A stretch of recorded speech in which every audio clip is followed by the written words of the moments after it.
బాబాయ్ పిన్నమ్మ రాదా బేబీ పిన్నమ్మ. ఓ అవతార పురుషుడా, లోకమును కాకుండా నిన్ను అర్థం చేసుకునేలా, లోక సంకల్పమును కాకుండా నీ సంకల్పమును అర్థం చేసుకునేలా నన్ను మలచు. శాశ్వత ప్రియతమ అవతార్ మెహర్ బాబా కీ జై. అందరికీ జై మెహర్ బాబా అండి. శాశ్వత ప్రియతమ అవతార్ మెహర్ బాబా కీ జై. అందరికీ జై మెహర్ బాబా అండి. హ్యాపీ మెహర్ ఫుల్ జన్. మెహర్ బాబా కీ జై. అందరికీ జై బాబా. కొత్త సంవత్సరం శుభాకాంక్షలు అందరికీ. నూతన సంవత్సర శుభాకాంక్షలు. మెహర్ ఫుల్ హియర్. శాశ్వత ప్రియతమ అవతార్ మెహర్ బాబా కీ జై. శాశ్వత ప్రియతమ అవతార్ మెహర్ బాబా కీ జై. అందరికీ జై మెహర్ బాబా. శాశ్వత ప్రియతమ అవతార్ మెహర్ బాబా కీ జై. అందరికీ జై మెహర్ బాబా. అందరికీ జై మెహర్ బాబా. శాశ్వత ప్రియతమ అవతార్ మెహర్ బాబా కీ జై. అందరికీ జై మెహర్ బాబా. శాశ్వత ప్రియతమ అవతార్ మెహర్ బాబా కీ జై. అందరికీ జై మెహర్ బాబా. జై మెహర్ బాబా. జై బాబా. జై మెహర్ బాబా. జై మెహర్ బాబా. ఓకే అండి, స్టార్ట్ చేద్దామండి. मज़ान से चुनो चरा दम के बंदे मुकबल कबूल करते जान हर सुकान के सुल्तान चुप सुकान भले दिल मगू के कतास सुकान शनाज नाय दिल बरा कता इंजस्ट बंदे फिर मगो नम की सहलन बरा फिर मा हर चकुना धई हनायत बाशत ख्वाजा शामशुद्दीन मोहम्मद दफिशियास एटर्नल बिलवड अवतार मेहर बाबा की जय. శాశ్వత ప్రియతమ అవతార్ మెహర్ బాబా కీ జై. Befit the fortunate slave carry out every command of the master without any question of why and what. About what you hear from the master, never say it is wrong, because my dear, the fault lies in your own incapacity to understand him. I am slave of the master who has released me from the ignorance. Whatever my master does is of the highest benefit to all concerned. Khwaja Shamsuddin Mohammad Hafiz Shiraz eternal beloved Avatar Meher बाबा की जय. శాశ్వత ప్రియతమ Avatar Meher Baba కీ జై. ఎందుకు ఏమిటి అనే ప్రశ్నలు లేకుండా అదృష్టవంతుడైన బానిసవలని గురు యొక్క ప్రతి ఆజ్ఞను పాలింపుము. గురువు నుండి వినిదాని ఎన్నడూ తప్పు అని అనకు, ఎందుకంటే గురువును అర్థం చేసుకోలేని నీ అసమర్థత ఎందే ఆ లోపం ఉన్నది. అజ్ఞాన బంధము నుండి నన్ను విముక్తిని చేసిన నా గురువుకు నేను బానిసను. నా గురువు ఏమీ చేసినంత సంబంధికులందరికీ అది అత్యంత ప్రయోజనకారి అవుతుంది. శాశ్వత ప్రియతమ అవతార్ మెహర్ బాబా కీ జై.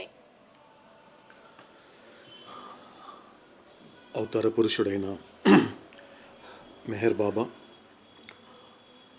భగవంతుడిగా మాట్లాడుతూ అందిస్తున్నటువంటి గాడ్ స్పీక్స్ కొంతకాలంగా ఎరుకతో నిత్యంగా నిరంతరాయంగా కొనసాగించేటువంటి మహద్భాగ్యాన్ని ఇన్ని ఆత్మలకి ప్రాప్తింపచేసినందుకు మొట్టమొదటిగా ఆ పరంధాముడికి, ఆ పరమాత్ముడైనటువంటి మెహర్ బాబాకి కృతజ్ఞతలు తెలియచేసుకుంటూ, ఇంతవరకు అవతాడు చెబుతున్నటువంటి మాటల్ని, చెప్పినటువంటి మాటల్ని ఇంకొకసారి స్మరించుకునే ప్రయత్నం చేద్దామండి.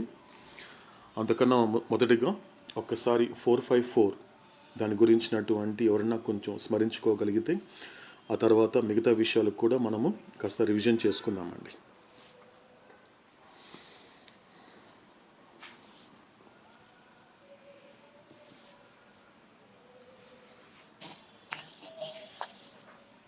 శాశ్వత ప్రియతమ అవతార్ మెహర్ బాబా కీ జై. జై మెహర్ బాబా సార్. జై మెహర్ బాబా అండి.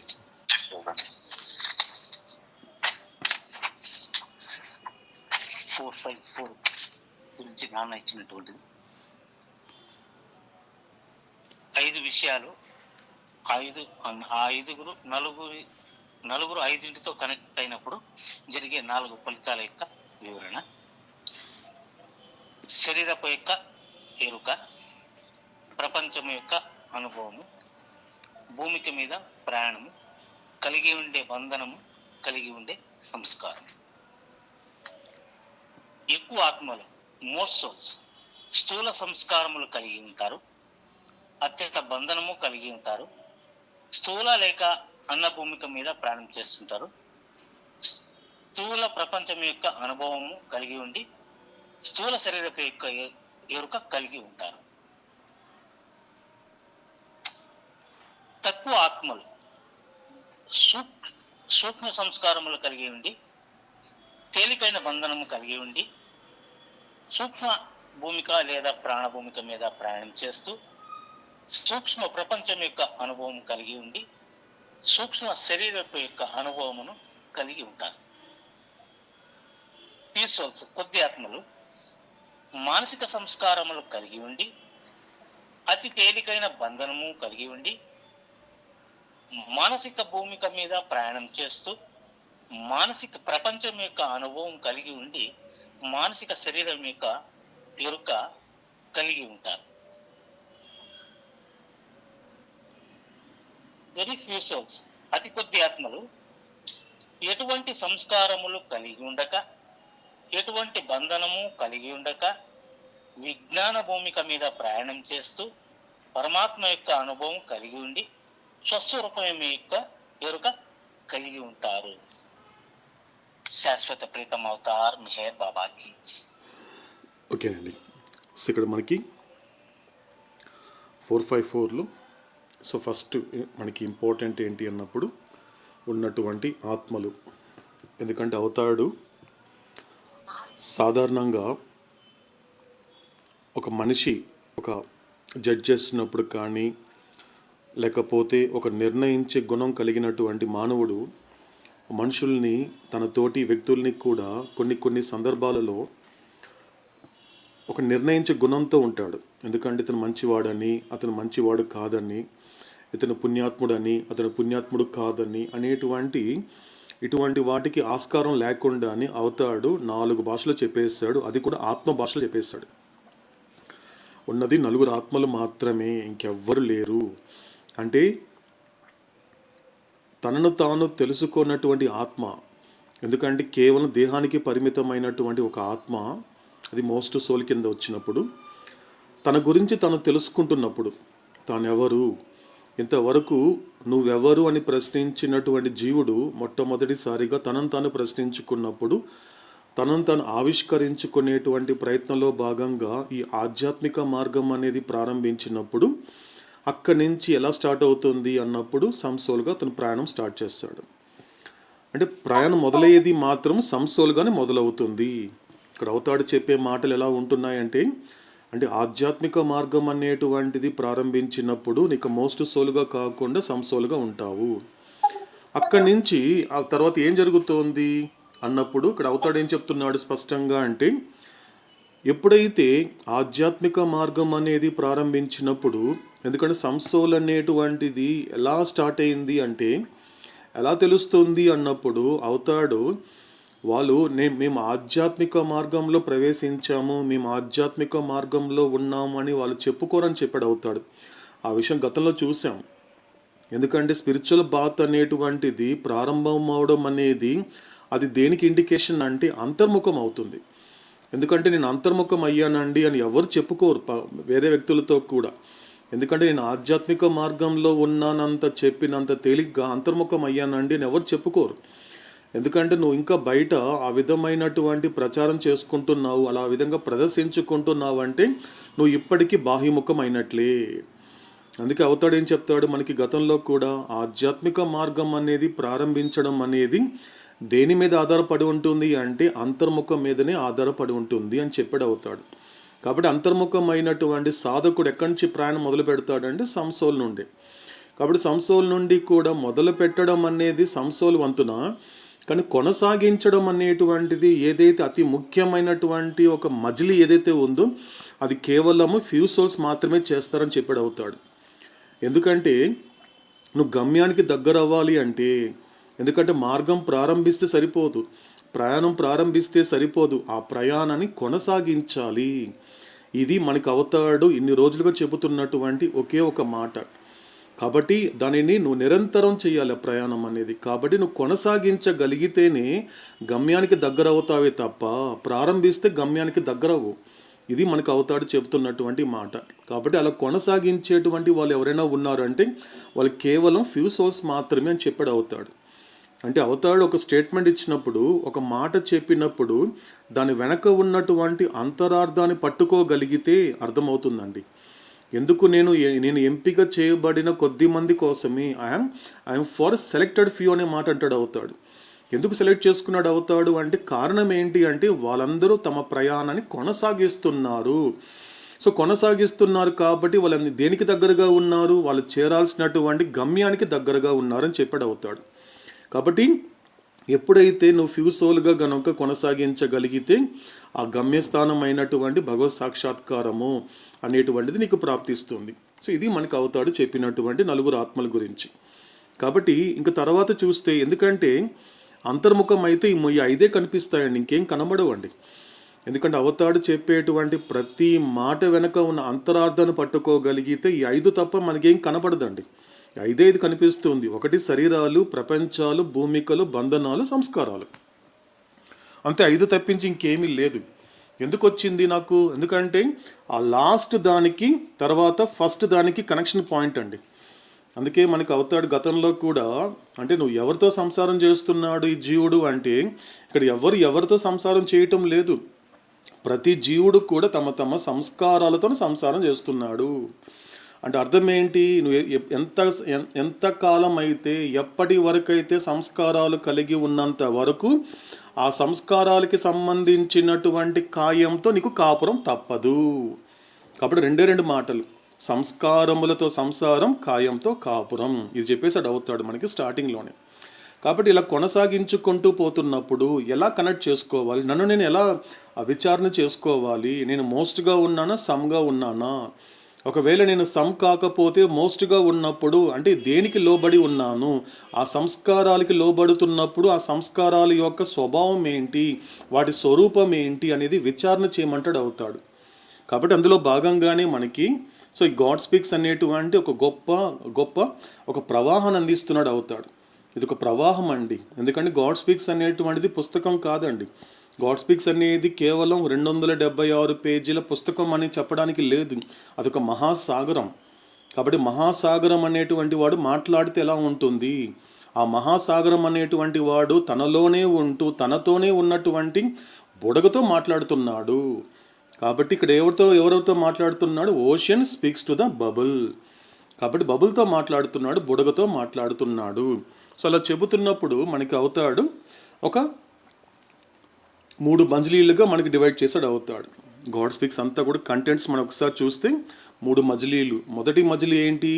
మొదటి భాగం నుండి 5వ భాగం వరకు మొదటి మజిలీ, 6వ భాగం నుండి 10వ భాగం వరకు 2వ మజిలీ, ఇంకా చివరిగా వచ్చేసరికి 3వ మజిలీకి వచ్చేసరికి సప్లిమెంట్.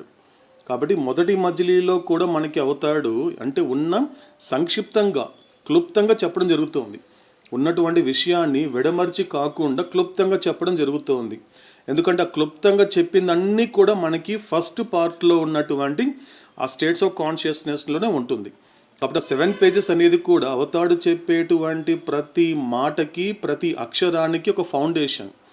ఆ 7 పేజెస్ మాత్రం. అందుకే మనకి అవతాడు అనేకసార్లు రిపీట్ చేశాడు.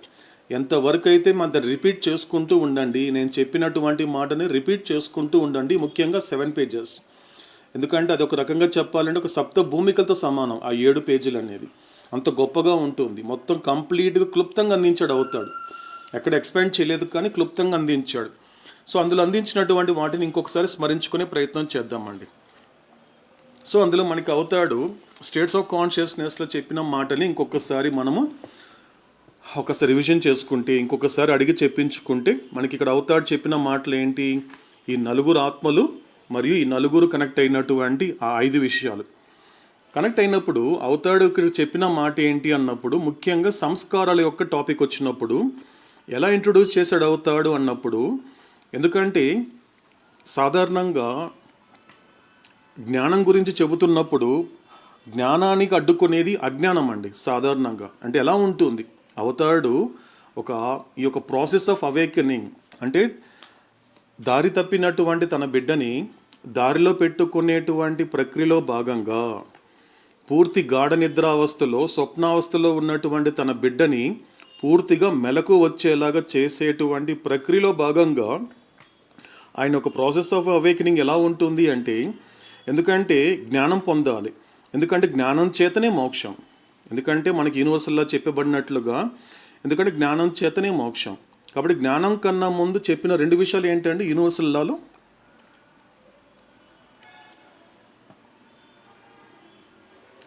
ఒకసారి యూనివర్సల్ లా చెప్పండి. యూనివర్సల్ లా ఏం చెప్పాడు అవుతాడు మనకి? ఎస్ మీనాక్షి. అరుణ. ఎస్ జయమేర్ బాబా.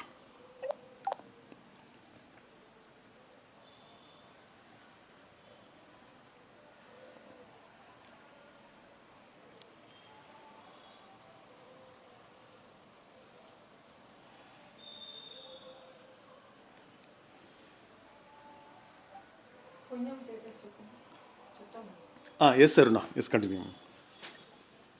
అనే పాపము చేత దుఃఖము, పుణ్యము చేత సుఖము, జ్ఞానము చేత మోక్షం. ఎస్ అంటే ఫస్ట్ ఏంటి? పుణ్యం చేత సుఖము, పుణ్యము చేత సుఖము, పాపము చేత దుఃఖము, చివరిది ఏంటి? జ్ఞానం చేత మోక్షము. అంటే నీకు మోక్షం కావాలి అంటే ఏం పొందాలి అంటే జ్ఞానాన్ని పొందాలి.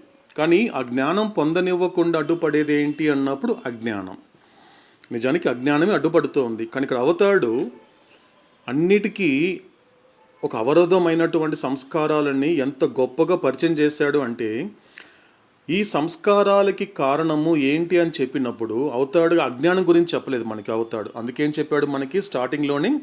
అజ్ఞానం గురించి కాకుండా, ఎందుకంటే సంస్కారాలని పరిచయం చేసేటువంటి ప్రక్రియలో భాగంగా అవతాడు అజ్ఞానం గురించి మాట్లాడలేదు.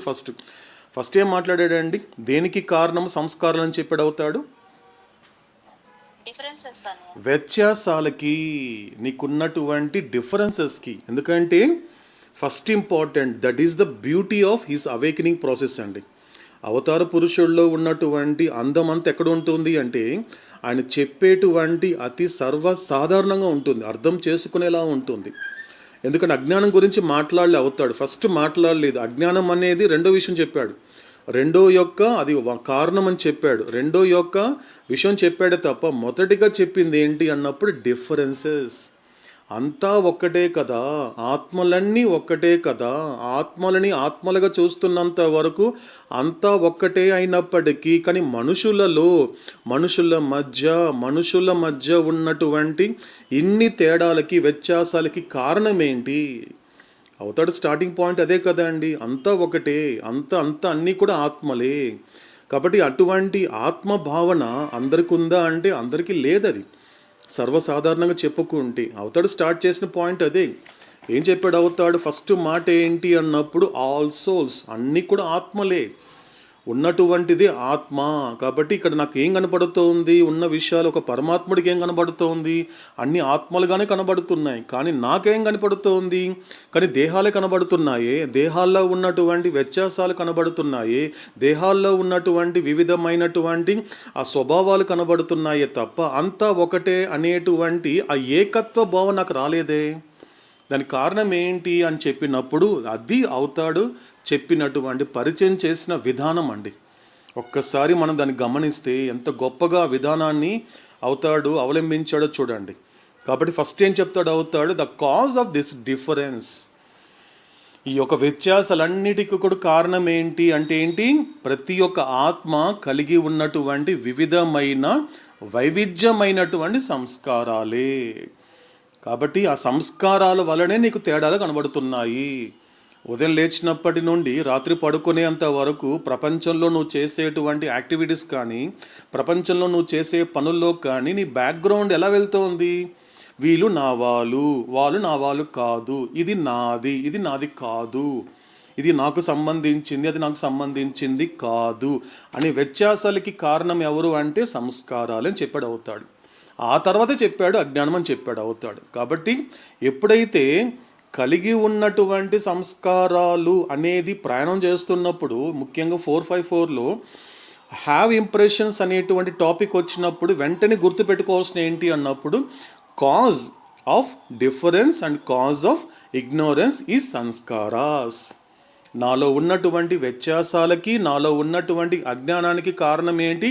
ఈ యొక్క సంస్కారములే అనే మాట మనకి అవుతాడు చాలా గొప్పగాను, చాలా అందంగాను మనకి ఇంట్రొడ్యూస్ చేశాడు సంస్కారాల గురించి. దాంతోపాటు ఒక్కసారి ఏం చెప్తాడు అవుతాడు ఇంకొకటి, ఏంటి ఈ శరీరాలు, ఈ శరీరాల యొక్క స్వభావం ఏంటి, ఈ శరీరాలు, ఈ ప్రపంచాల యొక్క స్వరూపం ఏంటి అని చెప్పాడు అవుతాడు. ఏం చెప్పాడంటే అవుతాడు, ఈ 3 శరీరాలు కలిపి దేనికి సంబంధించిన నీడన్నాడండి? అదేవిధంగా ఈ 3 ప్రపంచాలు దేనికి సంబంధించిన నీడన్నాడు?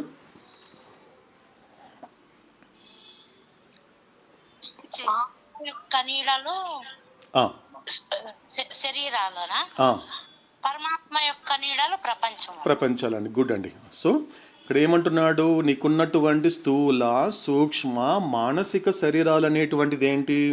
నీ యొక్క ఆత్మ యొక్క నీడలే. అంటే నీకు సంబంధించినంత వరకు నీలో ఉన్నటువంటి నిజమేంటి? నీ ఆత్మ. అంటే ఏంటి? నీకు సంబంధించినంత వరకు 3 విధాలైనటువంటి అబద్ధాలు ఉన్నాయి, ఒకే ఒకటి నిజం అనేది ఉంది, నీలోనే ఉంది. శరీరాలకు సంబంధించినంత వరకు నీ విషయం చెప్తున్నాను అంటాడు అవుతాడు, నీ విషయమే.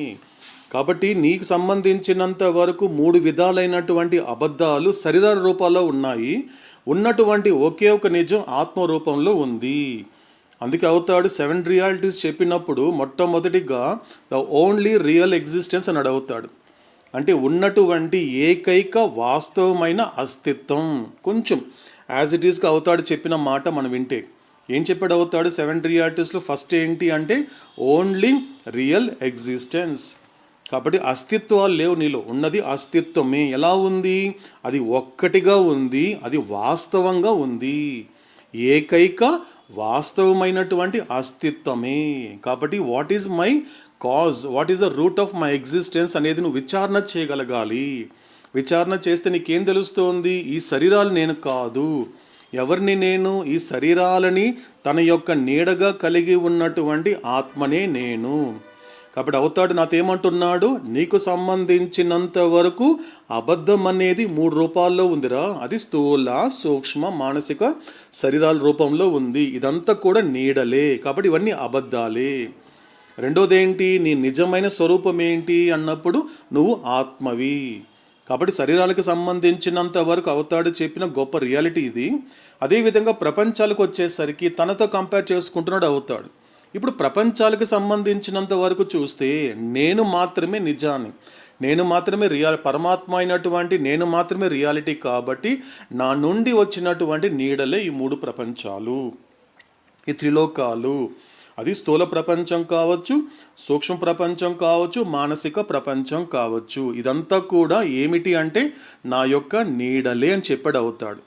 ఎందుకంటే జీసస్ ఒక గొప్ప మాట అంటాడండి అవుతాడు, my Kingdom is not of this world అంటాడు. ఎందుకంటే నా రాజ్యము ఈ ప్రపంచానికి సంబంధించింది కాదు. ఎందుకంటే అంటే అర్థం ఏంటి అంటే ఆయన స్థూల ప్రపంచంలో అవతరించినప్పటికీ కూడా ఆయన యొక్క రాజ్యము, ఆయన యొక్క స్థితి అనేది దేనికి సంబంధించింది?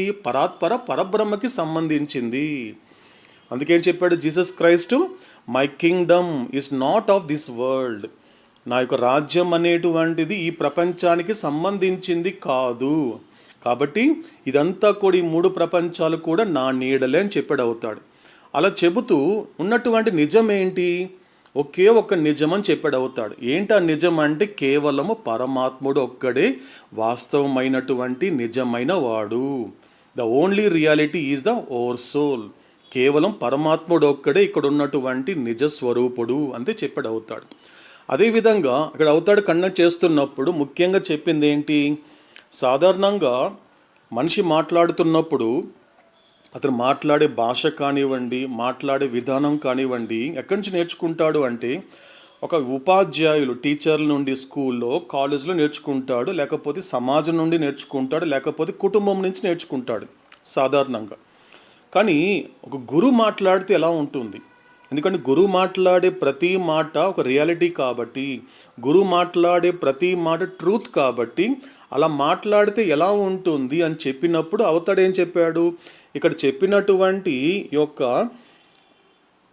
జనన మరణాలు కావచ్చు, పాపపుణ్యాలు కావచ్చు, సుఖ దుఃఖాలు అనబడేటువంటి వాటిలో ఏది అంటే అలా పిలువబడుతోంది. నిజానికి ఇక్కడ ఏది కూడా జననం అనేది లేదు, మరణం అనేది లేదని చెప్పాడు అవుతాడు. ఇది కూడా చాలా గొప్పగా క్లారిటీ ఇచ్చాడు అవుతాడు. నిజానికి ఇక్కడ ఏది కూడా, ఇక్కడ ఎవరు పుట్టడం లేదు, ఇక్కడ ఎవరు కూడా మరణించడం లేదని చెప్పాడు అవుతాడు. మరి మన కళ్ళ ముందు కనిపించేటువంటి జననాలు ఏమనాలి, కళ్ళ ముందు కనిపించేటువంటి మరణాలు ఏమని పిలవమని చెప్పాడు అవుతాడు?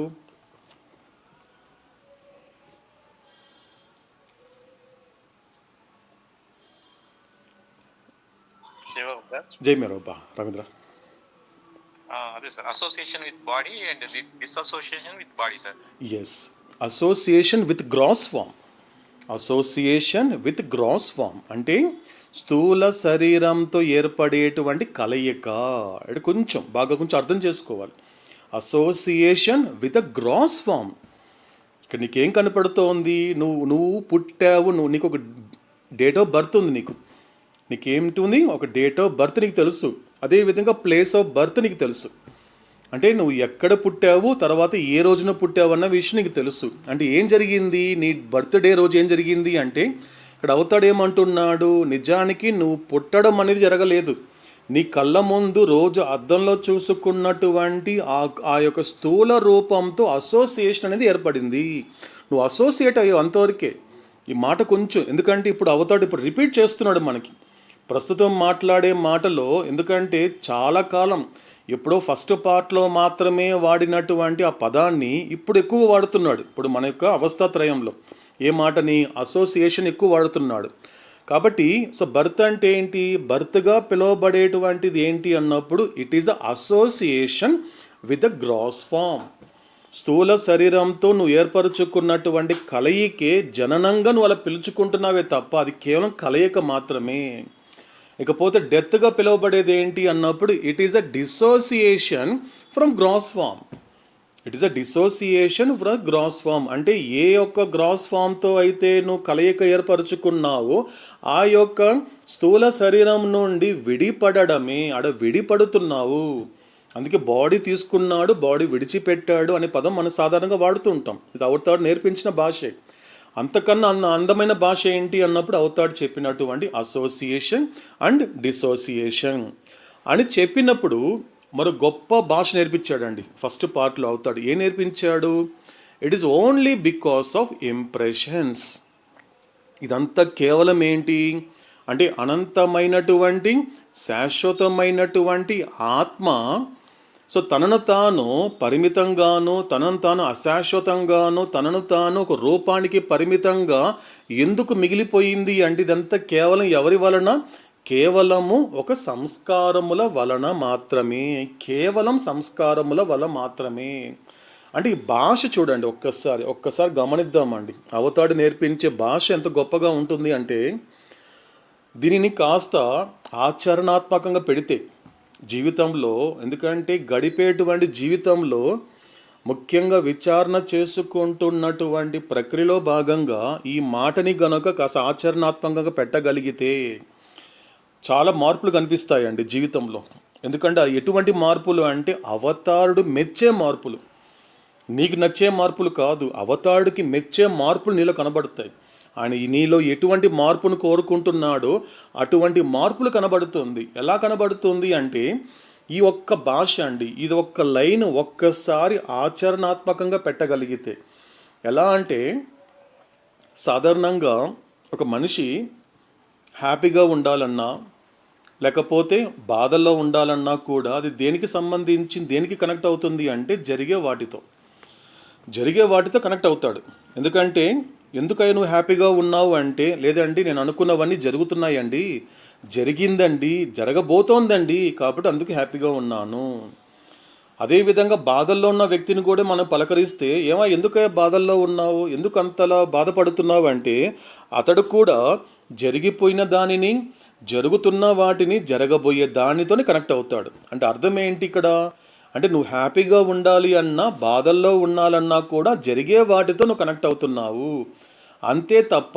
కానీ ఎప్పుడైనా, ఏ క్షణమైనా, ఏ రోజైనా ఇలా నువ్వు ఆలోచించడం కాదు. ఇది కూడా ఊహే. కరెక్ట్గా చెప్పాలి అంటే మనకు అవుతాడు చాలా స్పష్టంగా చెప్పాడు.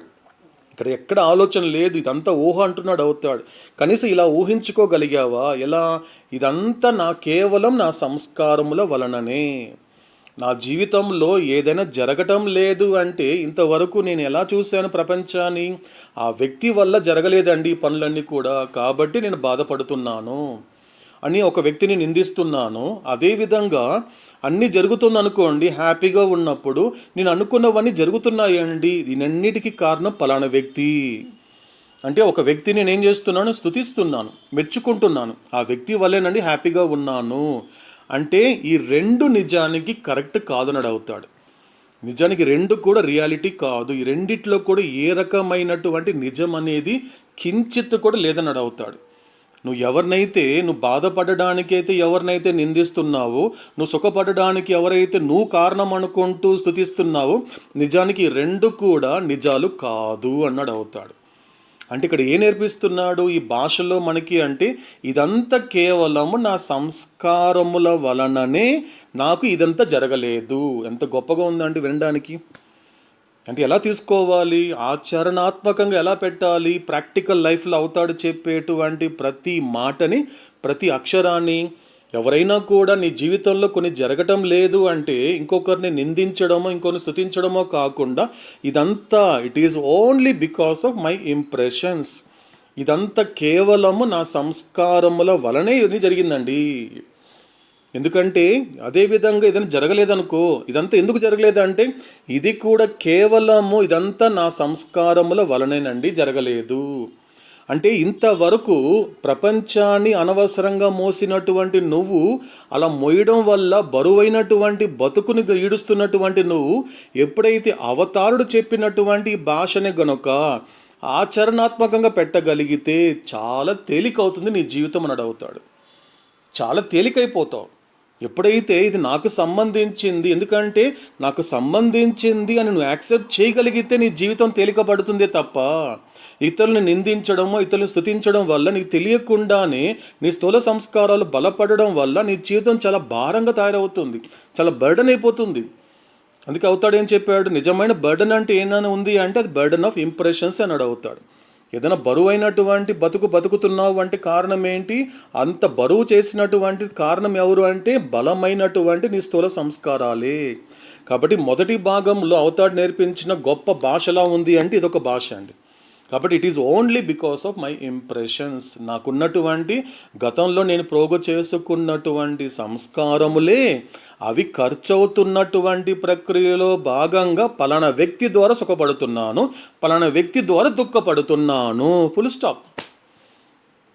ఇందులో కన్ఫ్యూషన్ ఏం లేదండి. ఇంకోసారి రిపీట్ చేసుకుందామండి. ఏమంటున్నాడు అవుతాడు? ఆ సంస్కారాల భాష నేర్పించే భాష ఎలా ఉంది అంటే, నువ్వు సుఖపడుతున్నా దుఃఖపడుతున్నా కూడా నీకున్న అవగాహన ఎలా ఉండాలి అంటే, గతంలో నేను ప్రోగు చేసుకున్నటువంటి సంస్కారములన్నీ కూడా ఖర్చవుతున్నటువంటి ప్రక్రియలో భాగంగానే ఈ వ్యక్తి నుండి సుఖపడుతున్నాను, ఈ వ్యక్తి నుండి దుఃఖపడుతున్నాను. కాబట్టి ఇక్కడ కారణం ఎవరు అన్నప్పుడు నా సంస్కారాలే కారణము.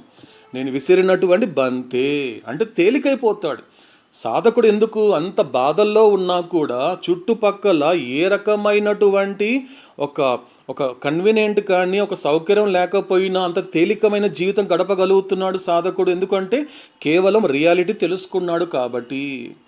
అవుతాడు గతంలో చెప్పాడు కదండి, అంటే నువ్వు భ్రాంతి యొక్క పరిపాలన నుండి అవతార పురుషుడు యొక్క పరిపాలనకి రావాలి అంటే ఏం చెయ్యాలి? ఏం చెప్పాడు గతంలో కూడా? ఎంతకాలం అయితే నువ్వు ఈ అబద్ధపు నేను యొక్క గుప్పెట్లో ఉన్నంత వరకు నీకు ఏదైతే జరుగుతుందో దానికి నువ్వు లోబడి ఉంటావు. దాన్ని బట్టి నువ్వు ఎవరి పరిపాలనలో ఉన్నట్టు? భ్రాంతి పరిపాలనలో ఉన్నట్లు. కాబట్టి నువ్వు అవతార పురుషుడి పరిపాలనలోకి రావాలి అంటే ఏం చెయ్యాలి బాబా అన్నప్పుడు బాబా స్వయంగా చెప్పాడు. ఏమన్నాడు? If you know that reality, నువ్వు దాని నిజాన్ని ఆ సత్యాన్ని తెలుసుకోగలిగితే ఇక మీదట నిన్ను నువ్వు ఐడెంటిఫై కావు, నిన్ను నువ్వు గుర్తించవు. నీకు ఇష్టమైనది జరిగినప్పుడు నువ్వు ఎక్సైట్ అయిపోవు, నీకు ఇష్టం లేనిది జరిగినప్పుడు కంప్లీట్గా డిసప్పాయింట్ అవ్వడం అనేది జరగదు. ఎందుకంటే ఇదంతా ప్రారంధమే. ఇట్ ఇస్ మై ప్రారంధ, ఇది నా ప్రారంధం ప్రకారమే. కేవలం బాధపడుతున్నప్పుడు మాత్రమే కాదు, సుఖపడుతున్నప్పుడు కూడా ఇది ప్రారంధము. నా ప్రారంధంలో నా కర్త రమణ మహర్షి చెప్పినట్లుగా కర్త అనేటువంటి అవతార్ మెహర్ బాబా జీవుడు అనేటువంటి హరిప్రసాద్ని ఎలా నడిపించాడు? గతంలో కానీ, ప్రస్తుతం కానీ, భవిష్యత్తులో కానీ నా ప్రారంధానుసారం నడిపిస్తున్నాడు. వీడికి ప్రారంధం ఉంది కాబట్టి వీడికి ఇది ఇవ్వాలి, వీడికి ప్రారంధం ఇది లేదు కాబట్టి వీడికి ఇవ్వాల్సిన అవసరము లేదు అని కర్త నిర్ణయిస్తున్నాడే తప్ప జీవుడు నిర్ణయించడం లేదండి. అందుకే బాగా అర్థం చేసుకుంటే, అవతాడు చెప్పే ప్రతి మాట అర్థం చేసుకుంటే, శ్రద్ధగా ఆలకించుకెళ్ళి ఏమర్థమవుతుంది? నా జీవితంలో నాకంటూ ఎటువంటి చాయిస్ లేదు. నా జీవితంలో ఎలా ఉండాలి, ఎలా ఉండకూడదు అనే చాయిస్ అనేది నాకు లేదు. కాబట్టి అలా నిర్భయంతో కూడిన నిర్ణయానికి రావడం వల్ల నీకు కలిగేటువంటి ఆధ్యాత్మిక ప్రయోజనం ఏంటి అన్నప్పుడు, ఎప్పుడైతే నువ్వు చాయిస్లెస్గా ఉన్నావో నీకు ఛాన్స్ ఉంటుంది. ఎప్పుడైతే నువ్వు చాయిస్లెస్ అయిపోయావో, నీ జీవితంలో నా లైఫ్ ఇలా ఉండాలనుకుంటున్నానండి, లేకపోతే నా లైఫ్ ఇలా ఉండకూడదు అనుకుంటున్నానండి, రెండిటి నుంచి గనుక నువ్వు విముక్తి పొందగలిగితే, కాస్త ఫ్రీడమ్గా ఉండగలిగితే అప్పుడు నీకు ఛాన్స్ వస్తుంది, నీకు ఒక అవకాశం వస్తుంది. ఏంటి అవకాశం? తరించే అవకాశం, నిన్ను నువ్వు సాక్షాత్కరింప చేసుకునే అవకాశము, నువ్వెవరో నువ్వు తెలుసుకునే అవకాశము. కాబట్టి నువ్వు ఏదైతే అయి ఉన్నావో అది అయ్యేటువంటి ఛాన్స్ నీకు వస్తుంది. కాబట్టి భగవంతుడి దగ్గర కూర్చునే ఛాన్స్ వస్తుంది. భగవంతుడు చెప్పిన జీవితాన్ని గడిపే ప్రయత్నం అన్న చేసేటువంటి నీకు ఒక ఛాన్స్ వస్తుంది. కాబట్టి నీకు చాయిస్లెస్గా ఉంటేనే నీకు ఛాన్స్ ఉంటుందని మనకి అవతాడు ఇంతవరకు చెప్పిన మాటల్లో ఒక్కసారి సారాన్ని అందుకోవచ్చండి. ఇలా చెబుతూ అవతాడు ఇంకా కంటిన్యూ చేస్తామన్నాడు. ఇందులోనే ఇక్కడ మనకి 5 విషయాలు చెప్పాడు మనకి. ఎందుకంటే రీఇన్కార్నేషన్ వచ్చేసే వరకు అవతాడు ఏం చెప్పాడు మనకి? ఒక మ్యాథమెటికల్గా చెప్పాడు అవతాడు. ఎందుకంటే మ్యాథమెటికల్గా ఏంటి? ఒక్కసారి రీఇన్కార్నేషన్ చార్ట్ నెంబర్ 9 కానీ, చార్ట్ నెంబర్ 10 కానీ, ఏ చార్ట్లో నీకు రీఇన్కార్నేషన్ కనిపించే ఏ చార్ట్లో నువ్వు చూసినా కూడా నీకేం కనిపిస్తోంది అన్నప్పుడు ఇవే కనబడతాయి. పుట్టడము, చావడము ఇదే జరుగుతున్నాయి కదా. సో జనన మరణాలతో పాటు నువ్వు చేసినటువంటి పనులు ఏవైతే ఉన్నాయో వాటిని 3 మాటలు చెప్తాన్నాడు అవుతాడు మ్యాథమెటికల్గా. అది కూడా సో నేను 3 చెప్తాను. అదేవిధంగా రీఇన్కార్నేషన్లో ఇన్ని జన్మలుగా నువ్వు చేసిన ఘనకార్యం యొక్క ఫలితం కూడా 2 మాటలు చెప్తానని చెప్పాడు అవుతాడు. ఏంటండి ఆ మ్యాథమెటికల్ మెథడు?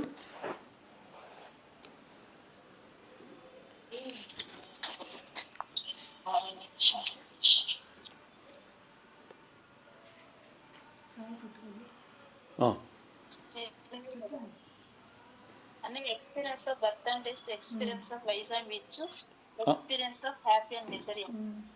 ఓకే. 2 ఫలితాలు కూడా experience of false, experience of shadows. So ఇక్కడ మనకి అవతాడు చెప్పింది ఏంటి? మ్యాథమెటికల్ ఏం చెప్పాడు మనకి? ఈబిడి. ఎందుకంటే ఇది ఒక గొప్పగా పెద్దగా అక్షరాలు రాసుకొని మన కళ్ళ ముందు ఇప్పుడు పెట్టుకోవాల్సిన విషయాలు, ఇప్పుడు నేను పెట్టుకోవాల్సిన విషయాలు. ఎందుకంటే నా కళ్ళ ముందు ఇంతవరకు నేను చేసిన ఘనకార్యం ఏంటి, ఒక రీఇన్కార్నేషన్ చూస్తున్నప్పుడు. ఎందుకంటే ఫస్ట్ క్లారిటీ, ఎందుకంటే నేను ఫస్ట్ టైం ఏమి లోకానికి రావటం లేదు. ఇది అవతాడు అనేక సందర్భాలు చెప్పాడు. ఎందుకంటే నువ్వేమి ఫస్ట్ టైం కాదు విజిట్ చేయడం, ఎందుకంటే విజిట్ చేస్తున్నావు అంతవరకే, నువ్వే ఇక్కడ ఉండిపోవటం లేదు.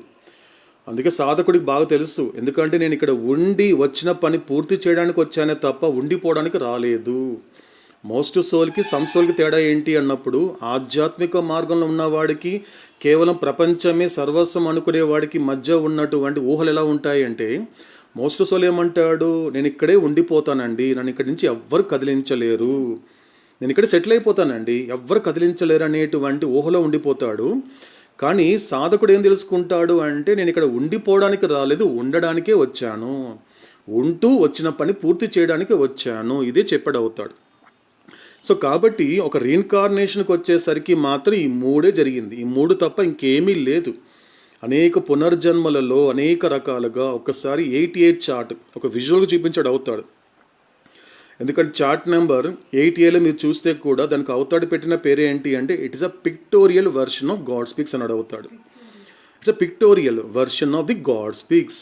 గాడ్ స్పీక్స్లో చెప్పబడినటువంటి ప్రతి అక్షరానికి దృశ్యమాలిక. అది దృశ్యం. అవుతాడు చెప్పబోయేటువంటి మాటలు ఏవైతే ఉన్నాయో అన్ని మాటలకి ఒక దృశ్యం ఎలా ఉంటుంది, కళ్ళ ముందు ఒక విజువలైజ్ చూపించాడు అవుతాడు, ఒక సినిమా చూపిస్తాడు అవుతాడు.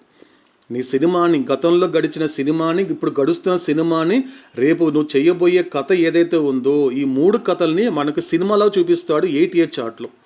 దాంట్లో మీకు రీఇన్కార్నేషన్లో స్పష్టంగా కనబడుతుంది. క్యూలో ఉంటారు అందరూ కూడా. ఎవరో కాదు, నేనే అది, నన్ను నేను తీసుకున్నప్పుడు. ఎందుకంటే పరాత్పర పరబ్రహ్మ స్థితి నుండి బయటపడినప్పుడు ఆ గ్యాస్ రూపంలో కావచ్చు, స్టోన్ నుంచి నా క్రియేషన్లో నా కథ అనేది కొనసాగుతున్నంత వరకు ఇప్పుడున్నటువంటి జరుగుతున్న ఇప్పటి నా కథలో చూస్తే మాత్రం ఏం కనిపించింది, అక్కడ క్యూలో ఉన్నాను. ఎందుకంటే అన్నీ నేనే. ఆ వెనక ఉన్న వృద్ధుడు కావచ్చు, ఆ వెనక ఉన్న స్త్రీ కావచ్చు, ఆ వెనక ఉన్నటువంటి రాజు కావచ్చు, ఆ వెనక ఉన్నటువంటి ఒక నిరుపేద కావచ్చు, అనేక రకాలైనటువంటి జన్మలు. కాబట్టి ఇన్ని జన్మల్లో కొన్ని వందల కొలది, వేల కొలది, ఇన్యూమరబుల్ అని చెప్పాడు అవుతాడు. మనకి చూసాం, ఇంతకు ముందు కూడా చూసాం. ఎందుకంటే రీఇన్కార్నేషన్లోను ఇన్షియల్ మనకి అవుతాడు ఆ మాట చెప్పాడు. ఇన్యూమరబుల్ బర్త్స్ అని చెప్పాడు అవుతాడు. లెక్కలేని అసంఖ్యాకమైనటువంటి జననాలు, అసంఖ్యాకమైనటువంటి మరణాలు జరిగిందని చెప్పాడు అవుతాడు. కాబట్టి ఇలా జరుగుతున్నప్పుడు ఏం చేశాను అక్కడ, ఏం జరిగింది అంటే క్లుప్తంగా చెప్పాడు అవుతాడు. ఈ మూడే చెప్పాడు. ఏంటది? ఈబిడి అంటే ఏంటి? Experience of births and deaths, plus EVV experience of vice and virtue, plus EHM experience of happiness and misery. అంతే, ఇంకేమీ లేదు. నువ్వు వేరే ఏదో ఊహించుకోబాక, ఇంతే జరిగింది. నువ్వు రీఇన్కార్నేషన్లో ఇంతవరకు, ఈ క్షణం వరకు. ఎందుకంటే ఈ క్షణం నీ జీవితం మారచ్చు ఒకవేళ నేను చెప్పింది శ్రద్ధగా ఆలకించగలిగితే. లేదనుకో మళ్ళీ అదే రిపీట్ అవుతుంది. ఏ కొత్తవేం జరగవు ఇక్కడ. నీకని కొత్తగా కనిపిస్తుందేమో. పుట్టినవాడు నీకు కొత్తగా అనిపిస్తున్నాడా? కాదు కదా, వాడు పాతవాడే. వాడు వేసుకునేటువంటి డ్రెస్ మారిందేమో తప్ప, ఇప్పుడు కొనుక్కొని తెచ్చుకొని డ్రెస్ వేసుకున్నాడే తప్ప, కానీ వాడు వేసుకున్నవాడు దేహదారి మాత్రం పాతవాడే. కాబట్టి నువ్వు ఇక్కడికి వచ్చినప్పుడు హరిప్రసాద్ అనేటువంటి దేహం అనేది కొత్త వస్త్రమే తప్ప, హరిప్రసాద్లో ఉన్నటువంటి ఓన్లీ రియల్ ఎగ్జిస్ట్ అనేటువంటి వాడు మాత్రం పాతవాడే. జీవుడు పాతవాడే. కాబట్టి బట్టలు మార్చుకుంటున్నాడే తప్ప చినిగిపోయిన బట్టల్ని విడిచిపెట్టి కొత్త బట్టలను తీసుకుంటున్నాడు. మనకి భగవద్గీతలో కృష్ణుడు చెప్పినట్లుగా చినిగిపోయినటువంటి బట్టలను విడిచిపెట్టి కొత్త బట్టలు వేసుకుంటున్నాడు. అదే రీఇన్కార్నేషన్. కాబట్టి అవుతాడు మూడు మాటలు చెప్పేస్తాడు. కాబట్టి జనన మరణాల అనుభవాలు ప్లస్ పాపపుణ్యముల అనుభవాలు ప్లస్ సుఖ దుఃఖముల అనుభవాలు, ఇదే రీఇన్కార్నేషన్. ఈ రీఇన్కార్నేషన్లో ఏదైతే పునరావృతం అవుతోంది, రిపీట్ అవుతోంది, ఎవల్యూషన్ ప్రాసెస్లో రిపీట్ అవటం లేదు, రియలైజేషన్ ప్రాసెస్లో రిపీట్ అవటం లేదు, కానీ ఇక్కడ మాత్రమే రిపీట్ అవుతూనే ఉంది. ఎందువల్ల అంటే అజ్ఞానం వలన, ఈ సంస్కారముల వలన, అవగాహన లేకపోవడం వలన, నీ జన్మ యొక్క ఉద్దేశము ప్రయోజనం నువ్వు తెలుసుకోకపోవడం వలన. ఇదంతా ఎందుకు జరగటం లేదు? ప్రశ్నించుకోకపోవడం వలన. ప్రశ్నించడం అలవాటేనండి మనిషికి. అవతాడు అనేక సందర్భాలు చెప్పాడు. ప్రశ్నించడం అనేది ఏ జీవుడికి లోకంలో నేను నేర్పించాల్సిన అవసరం లేదు. వాడు ప్రశ్నిస్తూనే ఉన్నాడు. లోకాన్ని ప్రశ్నిస్తాడు, లోకేశుడిని ప్రశ్నిస్తాడు, తేలిగా ప్రశ్నిస్తాడే తప్ప వాడిని తనను తాను ఎప్పుడు ప్రశ్నించుకోడు. నేనెవరు, ఎందుకు ఇలా జరుగుతోంది అనేటువంటి విచారణతో కూడిన ప్రశ్న అనేది సాధారణంగా రాదని చెప్పాడు అవుతాడు. కాబట్టి ఈ యొక్క మూడు ఏదైతే అంశాలు ఉన్నాయో ఇదంతా ఫలితం ఏంటని చెప్పాడు అవుతాడు. ఈక్వల్ టు అంటే EBD plus EVV plus EHM equal to EOF and EOS అన్నాడు అవుతాడు. రెండు చెప్పాడు ఫలితాలు. ఇంతవరకు నువ్వు చేసింది ఏంటి అంటే అబద్ధపు అనుభవాలు అండ్ నీడ యొక్క అనుభవాలే. రెండు మాటల్లో కొట్టిపరేశాడు అవుతాడు. ఎంత స్పష్టంగా చెప్పాడు చూడండి, ఎంత స్పష్టంగా చెప్పాడు. ఇంతవరకు నువ్వు ఎత్తిన జన్మలకి ఒక్క రకంగా అవుతాడు ఇచ్చిన మీనింగ్ ఏంటి అంటే, ఆయన చెప్పే అర్థం ఏంటి అంటే అంత అనర్థాలే, పెద్దగా పనికొచ్చేది ఏం లేదు అక్కడంతా కూడా.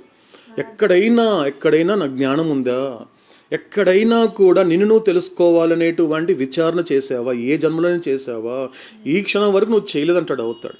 చేయలేదు, ఎక్కడో చేయలేదు. కాబట్టి ఈ క్షణం వరకు అంటే ఈ క్షణం వరకు ఒక లెక్క, ఈ క్షణం తర్వాత ఇంకొక లెక్క అన్నాడు అవుతాడు. నా దగ్గరికి రానంత వరకు, నిన్ను నా దగ్గర కూర్చోపెట్టుకోనంత వరకు ఒక లెక్క, ఇక్కడి నుంచి మరో లెక్క అంటున్నాడు అవుతాడు. లెక్క మారుతోంది ఇక్కడికి వచ్చేసరికి. కాబట్టి ఇది చెప్తూ అవుతాడు ఇంకొక మాట చెప్తాడండి. ఎందుకంటే ఫస్ట్ పార్ట్ కంక్లూడ్ చేస్తున్న టైంలో రెండు గొప్ప విషయాలు చెప్పాడు. మొదటిది ఏంటి అన్నప్పుడు ఒక్క ప్రైమరీ ఫ్యాక్ట్ చెప్తాడండి స్టార్టింగ్లోనే మనకి. ఎందుకంటే ఇది 6th పేజీలో కనబడుతుంది మనకి. ఏంటి ఆ ప్రైమరీ ఫ్యాక్ట్ ఏంటి అన్నప్పుడు, ఎందుకంటే ఆత్మ ఎక్కడుంది, చాలా గొప్ప మాట అండి. ప్రపంచంలో చూడండి, ఆత్మ ఎక్కడుంది అంటే ఎంత వేదాలు చదువుకున్నవాడు కానీ ఇది అవతాడు చెప్పిన మాట అండి.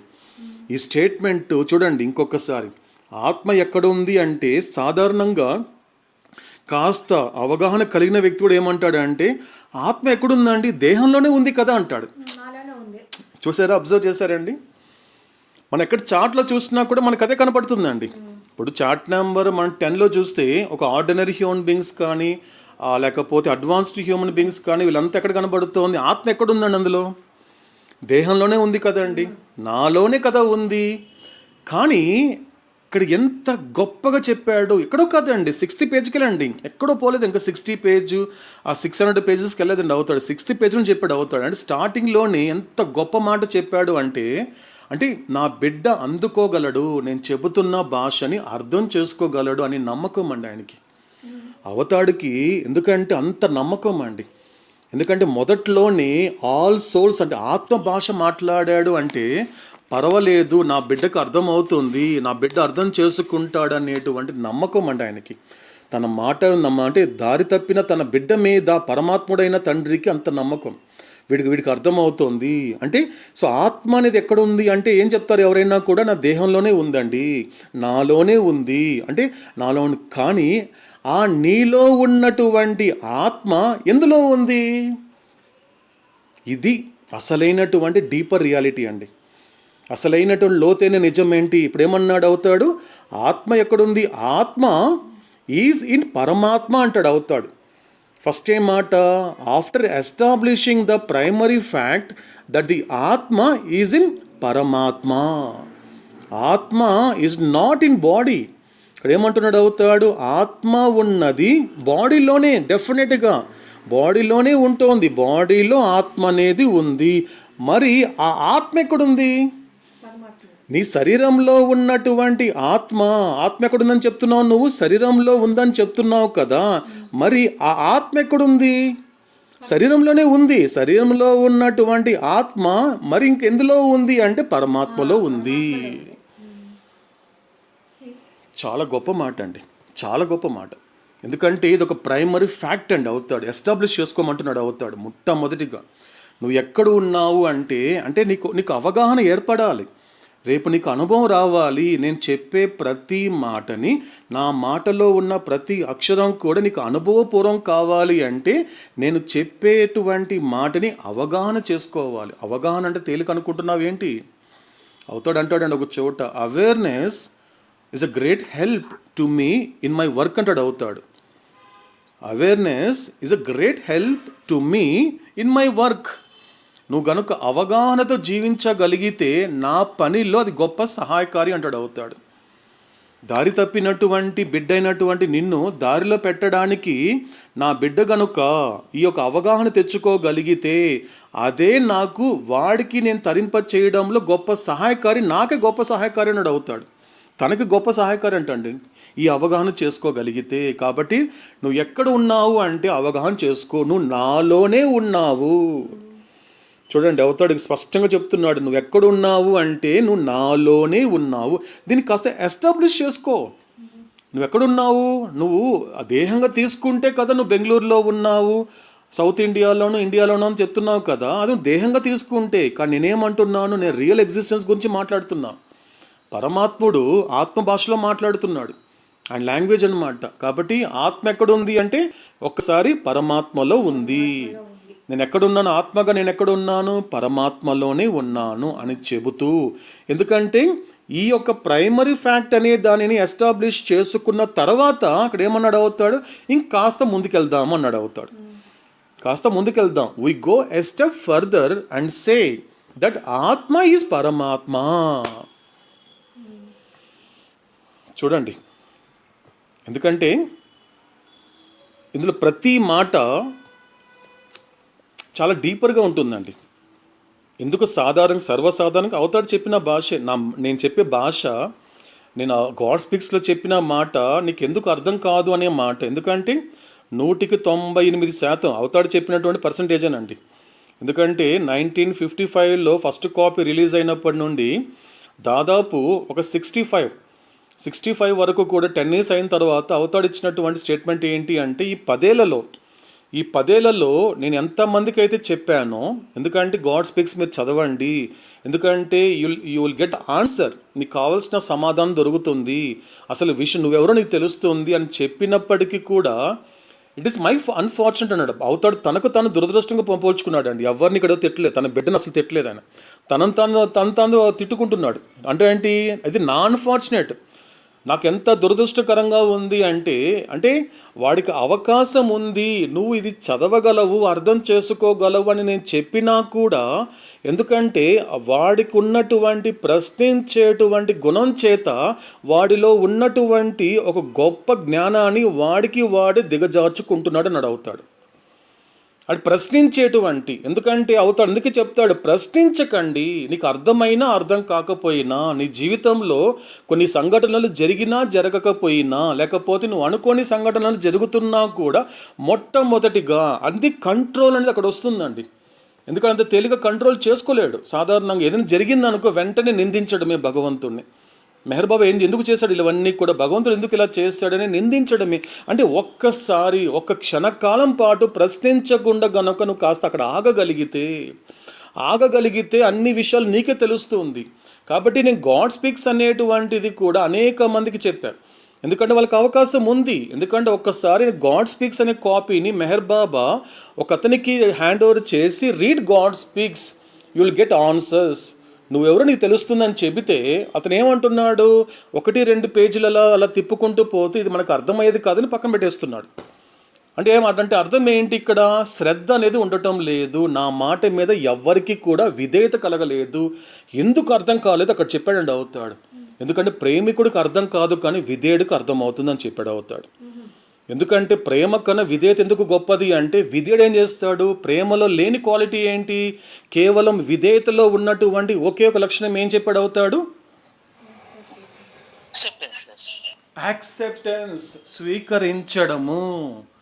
ప్రేమ కన్నా విధేయత ఎందుకు గొప్పది అంటే ఏం చెప్పాడు అవుతాడు, ప్రేమలో లేనటువంటి గొప్ప లక్షణం ఏంటి, ఒక దివ్యమైన లక్షణం ఏంటి అంటే స్వీకరించడము. బాబా నాకు చెప్పాడు, తన మాటలు వినమంటున్నాడు, తన మాటల్ని శ్రద్ధగా ఆలకించమంటున్నాడు, ఆలకిస్తే నాకున్నటువంటి అనేక ప్రశ్నలకి సమాధానం దొరుకుతుందని సాక్షాత్తు నా జన్మకారకుడు చెబుతున్నాడు. కాబట్టి ఎస్, నేను ఈ పని చేస్తాను.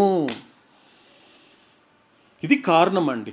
అంటే దాదాపు 10 ఏళ్ళ తర్వాత కూడా అనేక వందల మందికి అవతాడు చెప్పినా కూడా అర్థం కాకపోవడానికి, ఎందుకంటే అవతాడికి చెప్పారు, బాబా నాకు అస్సలు ఒక ముక్క కూడా అర్థం కావట్లేదు బాబా, పక్కన పెట్టేశాను, అటికి మీద పెట్టేశాను, అనేక మంది చెబుతున్నప్పుడు బాబా చెప్పాడు, it is my unfortunate thing అన్నాడు, నేను మిమ్మల్ని అర్థం చేసుకోవడంలో నేను దురదృష్టవంతున్నాడు అవుతాడు. ఎందుకంటే ఎవరిని ఏమనలేదు అవుతాడు, తనకు తానే చెప్పుకున్నాడు. ఎందుకంటే ఇంత దారి తప్పిన తన బిడ్డని దారిలో పెట్టాలనేటువంటి ప్రక్రియలో భాగంగా ఎంత చెప్పినా కూడా, అందుకే అవుతాడు ఏం చెప్పాడు, your ignorance is my suffering.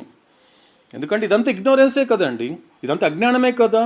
అవతాడు చెబుతున్నా కూడా నీ జీవితంలో ఏది జరిగినా ఏది అకారణంగా జరగదు. ఒక మాట చెప్పాడు అనుకుందాం, ఒక చిన్న మాట చెప్పాడంటే దాన్ని ఎంతమంది యాక్సెప్ట్ చేయగలుగుతున్నారు? నీ జీవితంలో గతంలో కానీ ప్రస్తుతం కానీ భవిష్యత్తులో కానీ ఏది కూడా అకారణంగా జరగదు అని ఒక మాట అన్నాడు అనుకోండి అవుతాడు.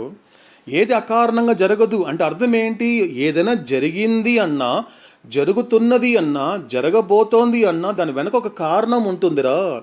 నువ్వు భయపడాల్సిన అవసరం లేదు, బాధపడాల్సిన అవసరం అంతకంటే లేదు అని అవతారుడు ఎంత బుజ్జగించి ఒళ్ళో కూర్చోపెట్టుకొని మరీ చెప్పినా కూడా నువ్వు భయపడుతూ బాధపడుతున్నావు అంటే ఇంక నేనేం చేయాలి, నీకు ఎలా చెప్పాలి అంటాడు అవతాడు.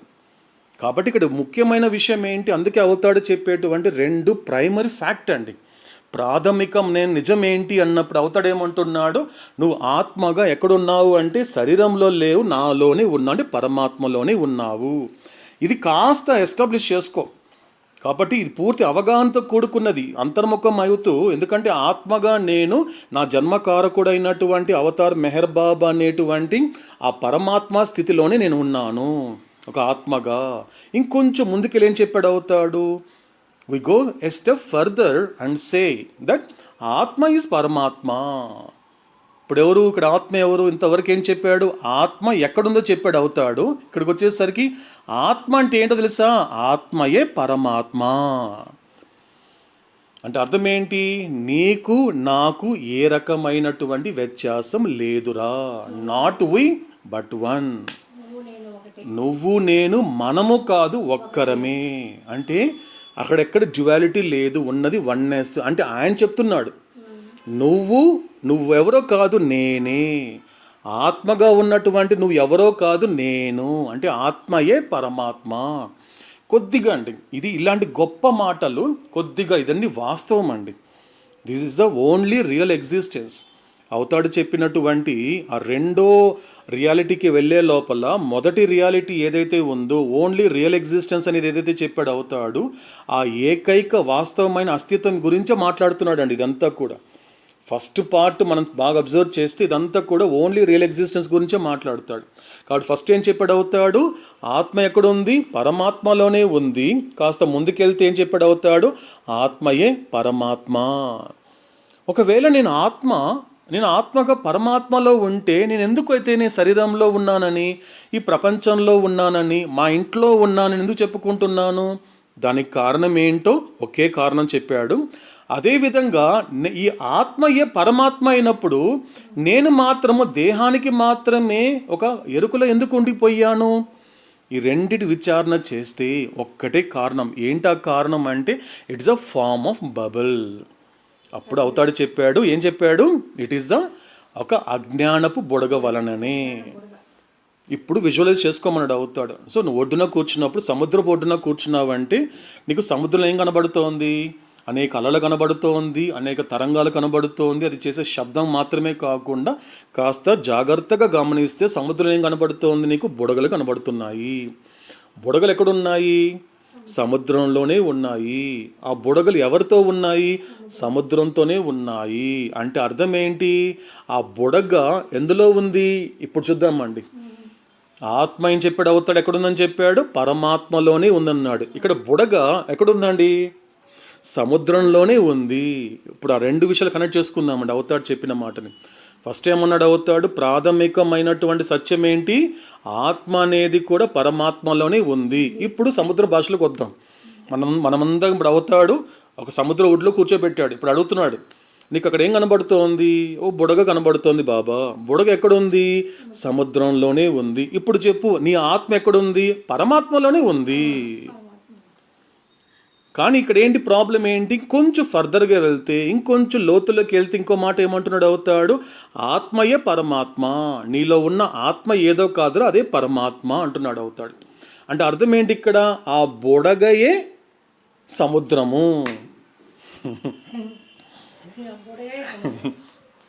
అదేంటి బాబా, సముద్రం ఎలా అవుతుంది బాబా? బుడగే కదా, అది కనిపిస్తుంది కదా, బుడగ ఇంకా ఉంది కదా. అరే నేను చెప్తాను, అది కూడా చెప్తా. ఎందుకు అది బుడగ్గా ఉంది, ఇంకా సముద్రం మొట్ట నీకు అవేర్నెస్ తెచ్చుకో, అవగాహన. అంటే అర్థం ఏంటి? బుడగ యొక్క స్వరూపము, బుడగ యొక్క స్వభావం ఏంటి? సముద్రమే. అంటే ఆత్మ యొక్క స్వరూపము, ఆత్మ యొక్క స్వభావం ఏంటి? పరమాత్మయే. అంతే. ఇది ముఖ్యంగా అర్థం చేసుకుందాం. ఫస్ట్ ఏమన్నాడు అవుతాడు? ఆత్మ ఎక్కడుంది? పరమాత్మలో ఉంది. ఇక్కడ సముద్రంలో బుడగ ఎక్కడుంది? సముద్రంలోనే ఉంది. ఇక్కడ ఆత్మ అంటే ఏంటి? పరమాత్మయే. ఆత్మయే పరమాత్మ. అక్కడేం కనిపిస్తోంది? బుడగే సముద్రం. అదెలా బాబా? అదెలా అవుతుంది బాబా? యాక్చువల్గా ఓకే, బుడగ అనేది కూడా సముద్రంలో ఉందంటే కళ్ళ ముందు కనిపిస్తుంది, ఓకే. కానీ బుడగేను సముద్రం అంటే అది ఎలా తీసుకోవాలి బాబా? ఎలా అర్థం చేసుకోవాలి నేను అన్నప్పుడు చెప్తా. నిజానికి అంటే ఉన్న స్వరూపం చెప్తా, నీకు తెలిసినా తెలియకపోయినా. అందుకే నేనేమన్నా, మనకి గతంలో అవుతాడు తనను తాను పరిచయం చేసుకుంటే ఏమని అడుగుతాడు? మానవ రూపంలో ఉన్న భగవంతుడిని నేను అని అడుగుతాడు. అవునా కదండి? మానవ రూపంలో ఉన్నటువంటి భగవంతుడిని నేను అని చెప్పాడు అవుతాడు. మరి నేనెవరిని బాబా అని విచారణ చేసుకుంటే నాకేమన్నాడు అవుతాడు? నేనెవరని చెప్పాడు అవుతాడు?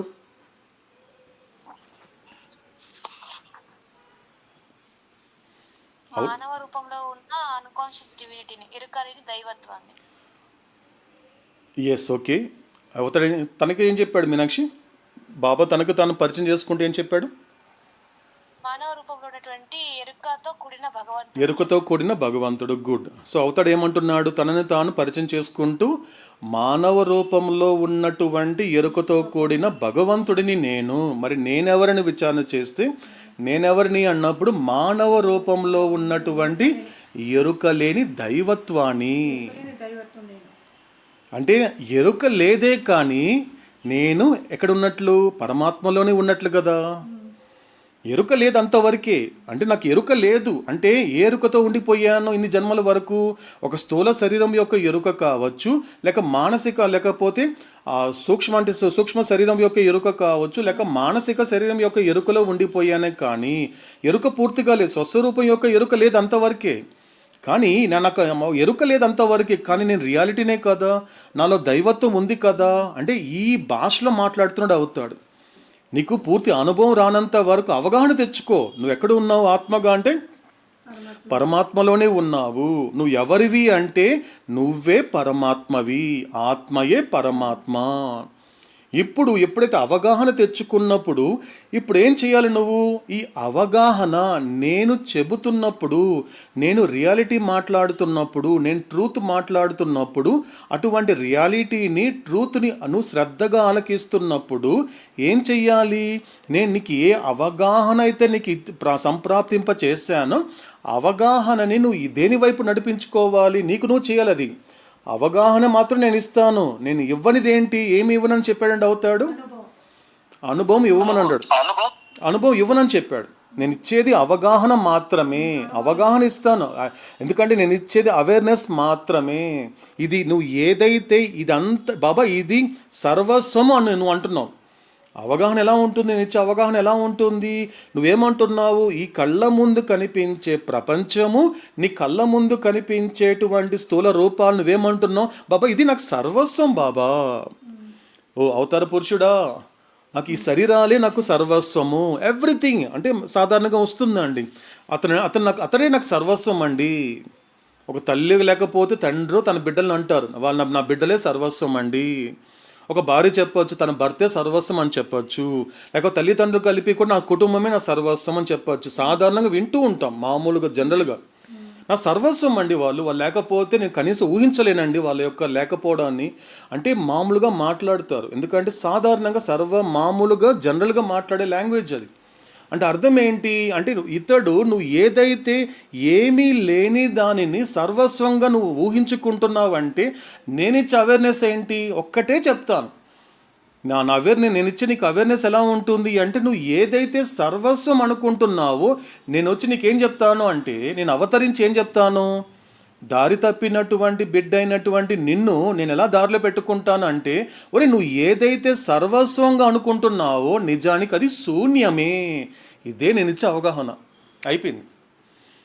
నేను అవతరించింది ఎందుకు అంటే ఒక్క మాటలో చెప్తాను నీకు, ఒకే ఒక మాటలో. ఇంకా కరెక్ట్గా చెప్పాలంటే సగం మాటే ఇది, ఒక మాట కూడా కాదు, సగం మాటే. అంటే ఎంత క్లుప్తంగా చెప్తున్నాడు చూడండి తన అవతరణ గురించి అవుతాడు. అంటే దారి తప్పినటువంటి తన బిడ్డ దేనినైతే శూన్యాన్ని సర్వస్వంగా భావించినప్పుడు అప్పుడు ఆ పరమాత్ముడు దిగొస్తాడు. తన తండ్రి దిగొచ్చినప్పుడు ఏం చేస్తాడు అంటే ఒక్కటే చెప్తాడు, ఒరే నిజానికి అది శూన్యమేరా, అందుకని నువ్వు సర్వస్వంగా ఊహించుకుంటున్నావు అంతే, ఇంకేమీ లేదు. కాబట్టి ఉన్నది ఒక్కటే, ఉన్నది ఒక సద్వస్తువు ఒక్కటే, లోకంలో ఎప్పుడూ ఉండేది ఒక్కటే.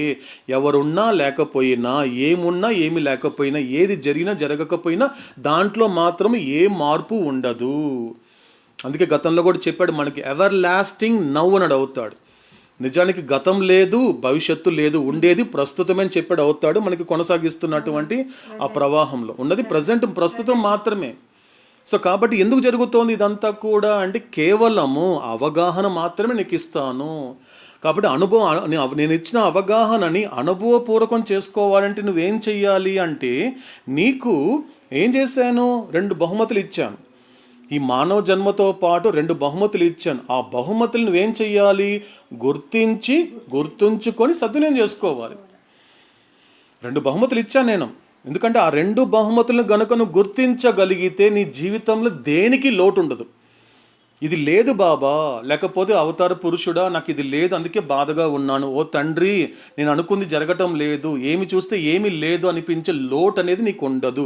ఒక్కసారి నేను ఇచ్చిన 2 బహుమతుల్ని గనుక నువ్వు గుర్తిస్తే, ఏంటంటే ఆ 2 బహుమతులు Full consciousness, అత full consciousness and perfect medium.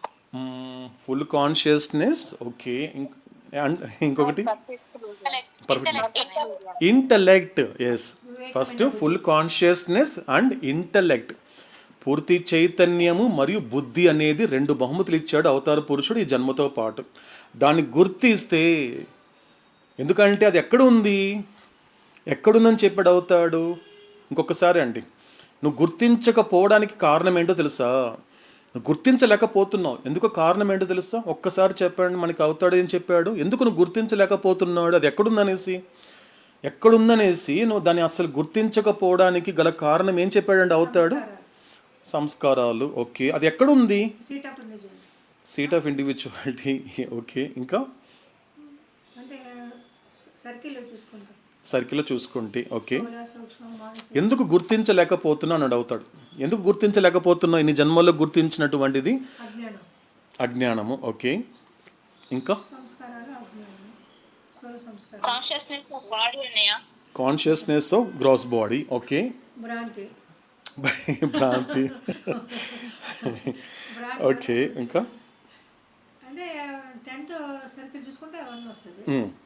Okay. Okay, ఇక్కడ అడిగిన క్వశ్చన్ గుర్తుంది కదండి, అర్థమైంది కదండి.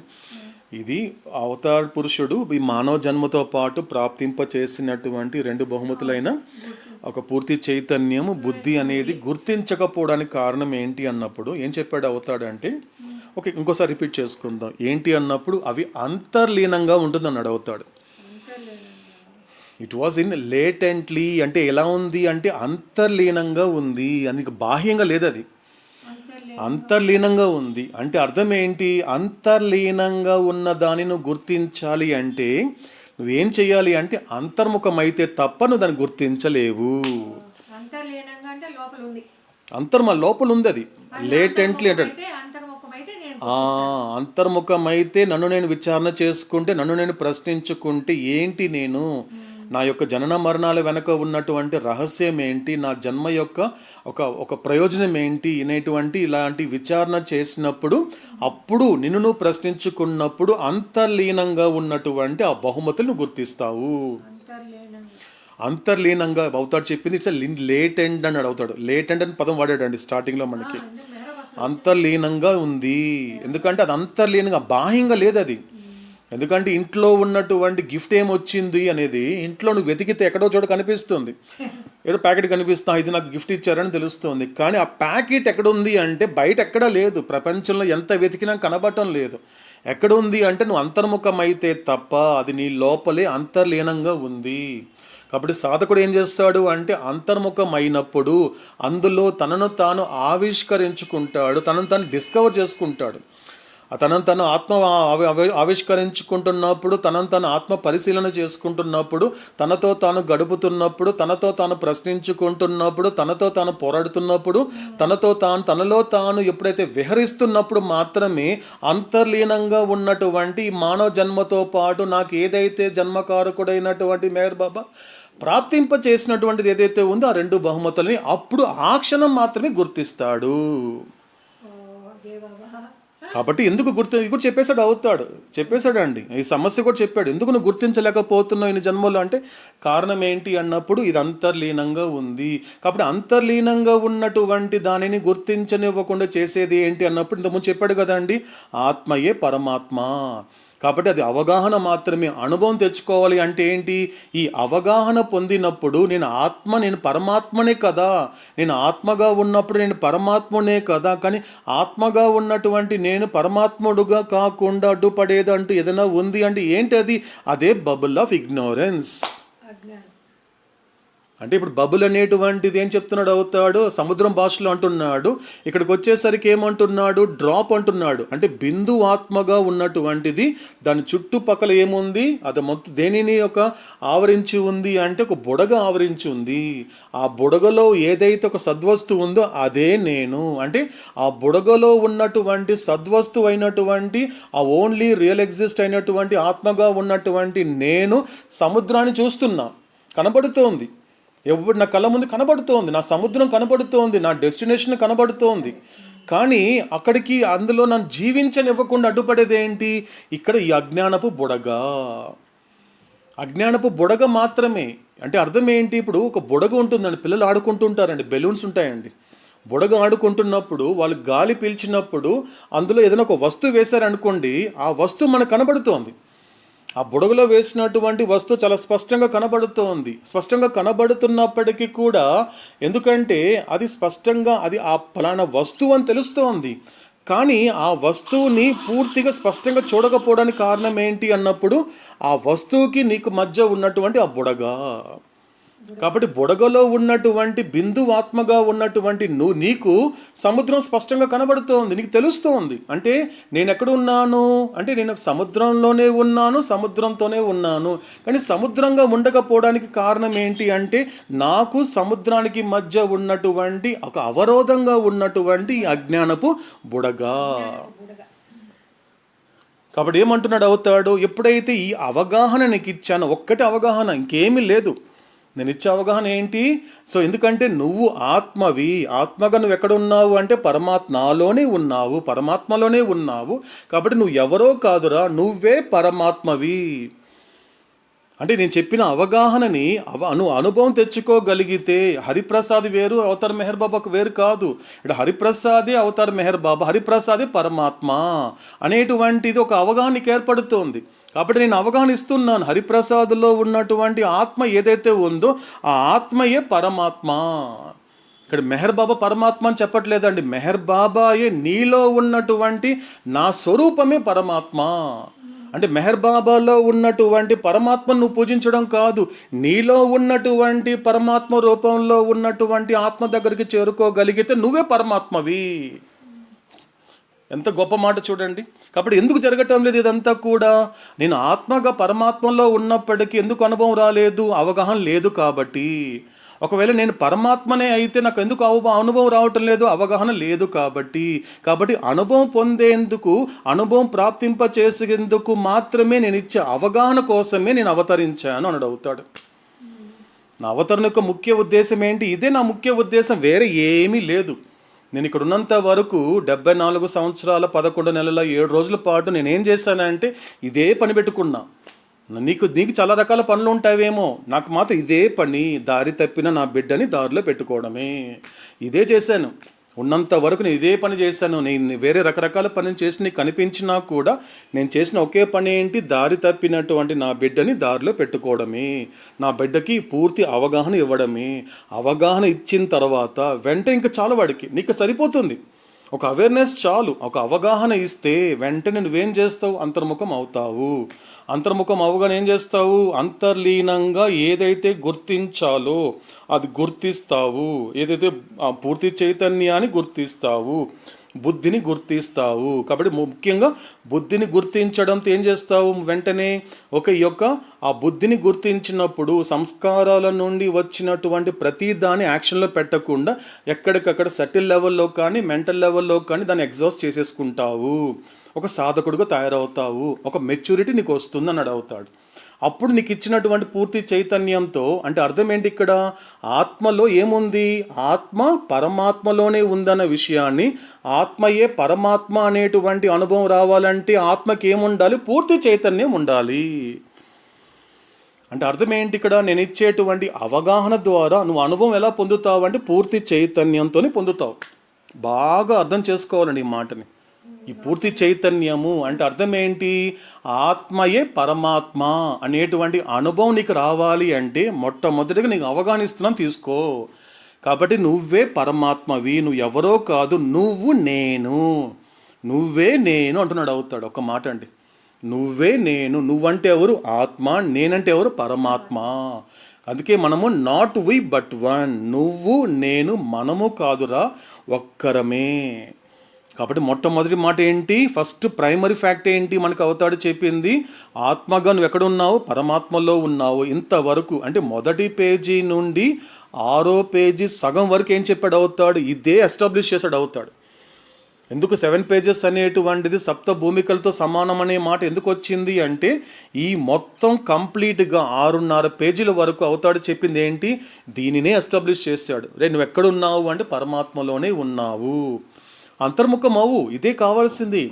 నేను ఇంట్లో ఉన్నాను, ఊర్లో ఉన్నాను, లేకపోతే ఎక్కడో ఉన్నానని కాదు, ఆత్మవే. నీకు అవగాహన లేదు, నీకు అనుభవం లేదు అంతవరకే, నీకు నేను అవగాహన ఇస్తున్నాను. అవగాహనని గనుక ఎప్పుడైతే నేను ఇచ్చిన అవగాహనను అందుకొని ఒక సరైనటువంటి ఒక అండర్స్టాండ్తో, ఒక సరైనటువంటి శ్రద్ధతో గనుక నువ్వు ప్రయాణం చేయగలిగితే నీకు తెలుస్తుంది, ఆత్మగా నేను ఎక్కడున్నాను, పరమాత్మలోనే ఉన్నాను. కాబట్టి నేను ఎవరిని అంటే పరమాత్మనే. కాబట్టి చివరికి ఏం చెప్తాడు అవుతాడు దీన్ని కంప్లీట్ చేస్తూ కూడా, ఇదంతా కారణమైనటువంటి ఆ బబుల్ ఏదైతే ఉందో, ఏం చెప్పాడు అవుతాడు, ఈ బబుల్ ఏదైతే ఉందో ఏం చెప్పాడు, ఎప్పుడైతే ఆ అజ్ఞానపు బుడగ పగిలిపోయిందంటే, ఇది మనకి 7th లాస్ట్లో కూడా 7 పార్ట్స్ కంప్లీట్ చేస్తూ 7th పేజ్లో లాస్ట్లో ఒక మాట అంటాడు అవుతాడు, కంక్లూడ్ చేస్తూ ఈ మాట అంటాడు, ఏమంటాడు అవుతాడు, కానీ ఎప్పుడైతే ఈ అజ్ఞానపు బుడగ అనేది బరస్ట్ అయిందంటే, అంటే అర్థం ఏంటి, బరస్ట్ అంటే ఏంటి, ఇప్పుడు మనకి అజ్ఞానపు బుడగ బరస్ట్ అంటున్నాడు అవుతాడు, అంటే సముద్ర భాషలో మాట్లాడుతున్నాడు. కాబట్టి అక్కడ ఉన్నటువంటి అజ్ఞానపు బుడగ బరస్ట్ అయితే అంటే పగిలిపోతే అంటున్నాడు అవుతాడు. ఇక్కడ బరస్ట్ అంటే అర్థం ఏంటండి, ఎలా తీసుకోవాలి మనకి ఇంతవరకు అవుతాడు చెప్పిన మాట బట్టి? అన్వైండింగ్ ప్రాసెస్ ఉన్నాయా? Unwinding process, okay. ఇంకా రహితం చేసుకోవడం సార్. ఏదండి అని చెప్పారు, రహితం సార్. ఇంకొకసారి అండి, సంస్కార రహితం. సంస్కార రహితం, ఎస్ అండి, సంస్కార రహితం కరెక్ట్ ఆన్సర్. సంస్కార రహితం చేసుకోవాలి. ఎందుకంటే ఇక్కడ బరస్ట్ అంటే ఏంటి ఇక్కడ, ఎందుకంటే మన కళ్ళ ముందు కనిపించేటువంటి సముద్రంలో ఉన్నటువంటి బుడగ ఒక క్షణకాలం ముందు ఉంది, నేను ఫోటో తీసుకున్నా, క్షణకాలం ఉంది, అబ్బా బుడగ చాలా బాగుంది అని కాస్త ఆ మొబైల్లో కాస్త మళ్ళీ కెమెరా మోడ్ ఆన్ చేసి ఆ కెమెరాని, ఆ ఫోన్ని ఆ బబుల్ వైపు తిప్పుతామని చూసేసరికి ఆ బబుల్ కనపడలేదు. అయితే ఇక్కడ ఆ బబుల్ ఏమైపోయింది అంటే ఏమవుతుంది, ఒక క్షణకాలం ముందు ఉన్నటువంటి ఒక బుడగ ఇప్పుడు కనిపించలేదు అంటే అదే బుడగ అంటే క్రిత క్షణం వరకు ఉన్న బుడగని ఇప్పుడు లేదు, పగిలిపోయింది. ఇప్పుడు ఆ క్రిత క్షణం వరకు ఉన్నటువంటి బుడగని నువ్వు ఎన్ని వేల సంవత్సరాలు అన్వేషించినా కూడా ఆ బుడగని కనిపెట్టగలవా? ఎందుకు కనిపెట్టలేకపోతున్నావు అంటే కారణం ఏంటి, అదే సముద్రం ఇప్పుడు దానికి ఇప్పుడు ఏం పేరు వచ్చింది, అది ఓషియన్. అది ఇక బబుల్ కాదు, అది ఓషియనే, అంటే నీ కళ్ళ ముందు కనిపించే ఓషన్ అది. ఇప్పుడు ఇంతవరకు తనంతాను నేను బుడగని అని పేరు పెట్టుకున్నటువంటిది, ఒక రూపాన్ని సంతరించుకున్నటువంటి బుడగ ఇప్పుడు ఏమైపోయింది, బరస్ట్ అయినాక సముద్రమే అయిపోయింది. ఇదే మాట అంటున్నాడు అవుతాడు, బరస్ట్ ఇంపార్టెంట్. అల్టిమేట్గా ఏం జరగాలి, ఎందుకంటే ఇంతకుముందు చెప్పాం అవుతాడు గాడ్ స్పీక్స్లో చెప్పే విషయాలు క్లుప్తంగా 7 పేజెస్లో చెప్పేస్తాడు. ఫస్ట్ ఆఫ్ ఆల్ క్లుప్తంగా చెప్పేశాక కూడా 2nd పార్ట్ నుంచి స్టార్ట్ చేస్తాడు అసలైన మాటని. కాబట్టి నిజమైనటువంటి గాడ్ స్పీక్ ఎక్కడ స్టార్ట్ అవుతుంది, 2nd పార్ట్ అనేది స్టార్ట్ అవుతుంది. కాబట్టి క్లుప్తంగా చెప్పేస్తాడు, అంటే బరస్ట్ అవ్వాలి, అంటే పగిలిపోవాలి. అంటే ఇక్కడ అర్థం ఏంటి, ఏదో కూడబెట్టుకోవడమో ఏదో పోగు చేసుకోవడమో అనేది కాదు నీ పని. ఆల్రెడీ ఉన్న దానిని, ఆల్రెడీ పొందిన దానిని గుర్తించనివ్వకుండా అడ్డుపడే దానిని నువ్వు తొలగించుకోవాలి. అందుకే ఇదే పాటలు అంటాడు అవుతాడు.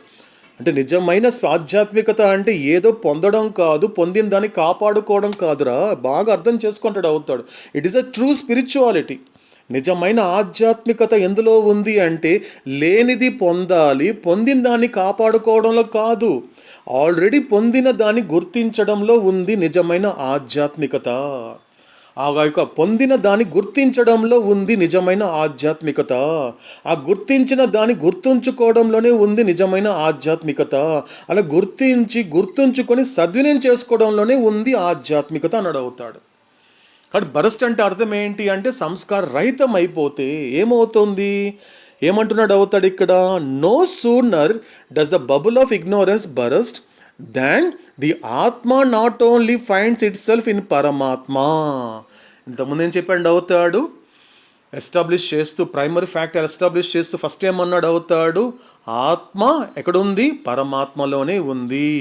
ఇప్పుడు కనుగొన్నాడా లేదండి తనను తాను? ఫస్ట్ ఏం చేస్తాడు? కనుగొంటాడు. ఎస్, నేను పరమాత్మలోనే ఉన్నాను. మొట్టమొదటిసారిగా అంటే గాడ్ రియలైజేషన్ వచ్చిన వెంటనే ఏం జరుగుతుంది అంటే తనను తానే ఎలా కనుగొంటాడు? ఇంతవరకు అవగాహన వచ్చింది కదండి. పరమాత్మ అయినటువంటి జన్మకారకుడైనటువంటి మెహర్ బాబా ఏమన్నాడు?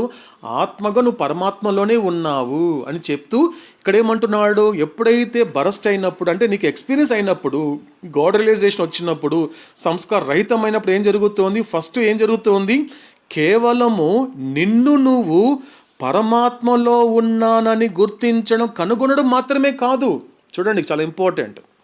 ఏమంటున్నాడు అవుతాడు ఇక్కడ అంటే ఇంతవరకు అవుతాడు ఆ యొక్క ప్రాథమికమైనటువంటి నిజమైనది ఏదైతే ఉందో ఆత్మ పరమాత్మలోనే ఉంది అనేటువంటి అవగాహన ఇక్కడికి వచ్చేసరికి అనుభవం అయింది. ఇంతవరకు ఏం చెప్పాడు అవుతాడు? 6th పేజ్ లాస్ట్ పేరలో ఏమంటాడు అంటే ఏమన్నాడు అవుతాడు? After establishing the primary fact that the ఆత్మ ఈజ్ పరమాత్మ, ఆత్మ ఈజ్ ఇన్ పరమాత్మ. ఇది అవగాహన అండి. అనుభవం వచ్చేసరికి ఎలా వచ్చింది? నువ్వు సంస్కార రహితం చేసుకుంటే, అజ్ఞానపు బుడగని ఎప్పుడైతే నువ్వు పగలగొట్టుకున్నప్పుడు ఏం జరుగుతుంది? అప్పుడు ఆత్మగా నువ్వు నేను పరమాత్మలోనే ఉన్నాను అని నిన్ను నువ్వు కనుగొనడం మాత్రమే కాకుండా ఇంకోటి ఏం జరుగుతుంది అంటే ఇక్కడ ఏమన్నాడు అవుతాడు? After establishing the primary fact that the Atma is in Paramatma, we go a step further and say that Atma is Paramatma. ఇంకొంచెం ముందుకెళ్ళి ఇంకొక మాట చెప్తా మీకు. ఏంటది? ఆత్మయే పరమాత్మ. ఇక్కడ అవగాహన. ఇక్కడికి వచ్చేసరికి అనుభవం వచ్చిందనుకోండి. ఎటువంటి అవగాహన ఇక్కడ అనుభవం వస్తుంది అంటే but experience it self as పరమాత్మ. ఇది జీవిత గమ్యం అండి. ఇక్కడ ఏం జరుగుతోంది? ఎప్పుడైతే సంస్కార రహితం చేసుకున్నప్పుడు నిన్ను నువ్వు అంటే నేను పరమాత్మలోనే ఉన్నాను అని కనుగొనడం అనేది మాత్రమే కాకుండా ఇంకోటి ఏం చేస్తున్నావు? నేను పరమాత్మనే అనేది నీకు నువ్వే అనుభవపూర్వకం అవుతుంది. అంటే ఏమన్నాడు అవుతాడు? But experience it self as పరమాత్మ. అక్కడ మొదలవుతుందండి అసలైనటువంటి. దానికోసము ఈ పర్ఫెక్ట్ మీడియం ఇచ్చాడు అవుతాడు. పర్ఫెక్షన్ అంటే అది. పరిపూర్ణత అంటే అర్థం ఏంటి? మానవుడిగా పరిపూర్ణుడు కాడు. మానవుడు ఎప్పుడు పరిపూర్ణుడు అవుతాడని చెప్పాడు అవుతాడు? మాధవుడు అవ్వాలి. మాధవుడు కాగలిగితేనే అదే పరిపూర్ణత్వము. ఇది పరిపూర్ణత్వం అంటే అర్థం ఏంటి? మాధవుడిగా జీవించాలి. అంటే ఆత్మగా పరమాత్మలో ఉన్నప్పటికీ కూడా నీ జీవితము అసంపూర్ణమే. నువ్వు ఆత్మగా పరమాత్మతో ఉన్నప్పటికీ కూడా అది కూడా నీ జీవితము అసంపూర్ణమే. కానీ నేను ఆత్మగా పరమాత్మలో ఉన్నాను, ఆత్మగా పరమాత్మతో ఉన్నాను అనే అవగాహనతో గనుక నీ ప్రయాణాన్ని ఎరుకతో నిత్యంగా నిరంతరాయంగా గనుక కొనసాగించగలిగితే ఎటువంటి అవగాహన ఏర్పడుతుంది నీకు? నేను ఆ పరమాత్మనే, నేను పరమాత్మగా జీవించగలుగుతాను. అంటే ఇక్కడ మనకి చెప్పినటువంటి రెండు విషయాలు ఈరోజు మనకి, ఎందుకంటే ఫస్ట్ పార్ట్లో ఉంచేసాడు అవుతాడు. ఈరోజు మనకి ఆ 7 పేజెస్ అనేది ఎంత గొప్పది అనేది కూడా మరొక్కసారి రిపీట్ చేస్తున్నాడు అవుతాడు, మరొకసారి ఈ మేరోపాసనంలో. కాబట్టి ఏం చెప్తున్నాడు అవుతాడు ఇక్కడ? అవగాహన అంటే ఏమిటి? అవగాహన అనేది కూడా మళ్ళీ అనుభవం అనేది ఎక్కడికో వెళ్ళాల్సిన అవసరం పక్కలోనే ఉందండి. 6th పేజీలో అవగాహన, 7th పేజీలో అనుభవము. ఇంతకు మించి ఈ జన్మకేం కావాలండి? ఇంత సులువుగా అవుతాడు, ఇంత గొప్ప అవకాశాన్ని ఇస్తున్నాడు అండి. నీకు నేను ఇవ్వదలుచుకున్న అవగాహన ఇదిరా. నేను అవగాహన ఎక్కడ ఇస్తున్నాను? 6th పేజీలో ఇచ్చాను అవగాహన అనేది. కాబట్టి నువ్వు పొందాల్సిన అవగాహన అనుభవం ఎక్కడుంది? 7th పేజీలోనే ఉంది. అంటే నువ్వు కనీసం ఒక పేజీ కూడా తిప్పాల్సిన శ్రమ నీకు లేదు. పక్కనే చేశాను. ఏమి వెతుక్కోవాల్సిన అవసరం లేదు. అనుభవం ఎక్కడ పొందాలని వేరే నువ్వు శ్రమ పడాల్సిన అవసరం లేదు. నేను మళ్ళీ రిపీట్ చేస్తున్నా, మాట్లాడే శ్రమ నాది, ఆలకించే శ్రద్ధ నీది. కాబట్టి అవగాహనతో పాటు ఇది చేశాడు. ఇది మనకి చెప్పిన మాట అండి. సో ఎప్పుడైతే ఇది జరిగిందో ఇది పూర్తిగా ఇది జన్మ యొక్క ప్రయోజనాన్ని నెరవేర్చడము, ఇదే తరించడము. ఏదైతే అవుతాడు అంటే ఒక ఇంద్రియపరమైనటువంటి జీవితాన్ని, ఇంద్రియాన్ని లోపరుచుకొని ఇంద్రియాన్ని సంతృప్తి పరుచుకునేటువంటి ఇంద్రియ జీవితాన్ని దాన్ని పరిత్యజించిన తర్వాతే కదా నిజమైన ఆత్మ యొక్క జీవనం మొదలవుతుంది. అదే చెప్పాడు కదండి. రెనౌన్సియేషన్ అంటే ఏంటి? What is mean by renunciation? పరిత్యాగం అంటే ఏంటి? కంటికి ఆవేశంతో కనిపించిన వాళ్ళని విడిచిపెడుతూ వెళ్ళిపోవడమే కాదే. ఇంటర్నల్గా అంతర్గతమైనటువంటి పరిత్యాగం అంటే ఏంటి అంటే అంటే ఆత్మ యొక్క జీవితం కోసము ఇంద్రియపరమైనటువంటి జీవితాన్ని పరిత్యజించడమే నిజమైన పరిత్యాగము. అది నా దృష్టిలో పరిత్యాగం అంటాడు అవుతాడు. కాబట్టి అలా పరిత్యజించినప్పుడు ఆత్మ యొక్క జీవితం అనేది ప్రారంభించినప్పుడు ఆత్మ జీవితానికి చేరుకోవడమే నిజమైనటువంటి ఆధ్యాత్మికత. ఇది చెప్పాడు అవుతాడు. కాబట్టి ఒక్కటే చెప్తున్నాడు అవుతాడు. 6th పేజీలో బాబా అవగాహన ఇస్తున్నారు. 7th పేజీలో అనుభవం నేను తెచ్చుకోవాలి. ఇది పక్కన పేజీలు ఇచ్చినారు బాబా పక్కనే. అంటే అప్పుడు రావాలా అడగాలనుకున్నాను. ఇప్పుడు ఈ బాబా అవగాహన ఇస్తాడు. నేను అనుభవం తెచ్చుకుంటే నేనేం చేయాలా ఇప్పుడే. సో మీరు విన్నారు కదండి దుర్గాశ్రీ గారి యొక్క విచారణ. ఆ క్లారిఫికేషన్ కూడా వద్దాం. క్లారిఫికేషన్ వచ్చినప్పుడు దాని గురించి తెలుసుకుందాం. క్లారిఫికేషన్ సెషన్లో చెప్దాం. దాని గురించి అందరి గురించి మాట్లాడదాము, దాన్ని చేద్దాము. సో ప్రస్తుతానికి అది క్లారిఫికేషన్ అది గుర్తుపెట్టి మళ్ళీ ఇంకోసారి అడిగితే అది చూద్దాం. కాబట్టి ఇది మనకి అసలు చెప్పిన మాట కాబట్టి. సో ఎందుకంటే ఇక్కడ ఇప్పుడు దుర్గాశ్రీ గారు అడిగినటువంటి క్లారిఫికేషన్ కూడా మీకు అర్థమైంది అనుకుంటున్నానండి. వినిపిస్తే నేను ఇంకోసారి రిపీట్ చేస్తాను. అవుతాడు అవగాహనిస్తున్నాడు కదా. సో ఈ అవగాహనని ఏ విధంగా అనుభవం పూర్వకం చేసుకోవాలి, ఎలా అనుభవం పొందాలి అనేటువంటిది ఒక క్లారిఫికేషన్ వచ్చినప్పుడు సో ఎలా తెచ్చుకోవాలండి ఆ అవగాహనని అనుభవంగా ఎలా మార్చుకోవాలండి?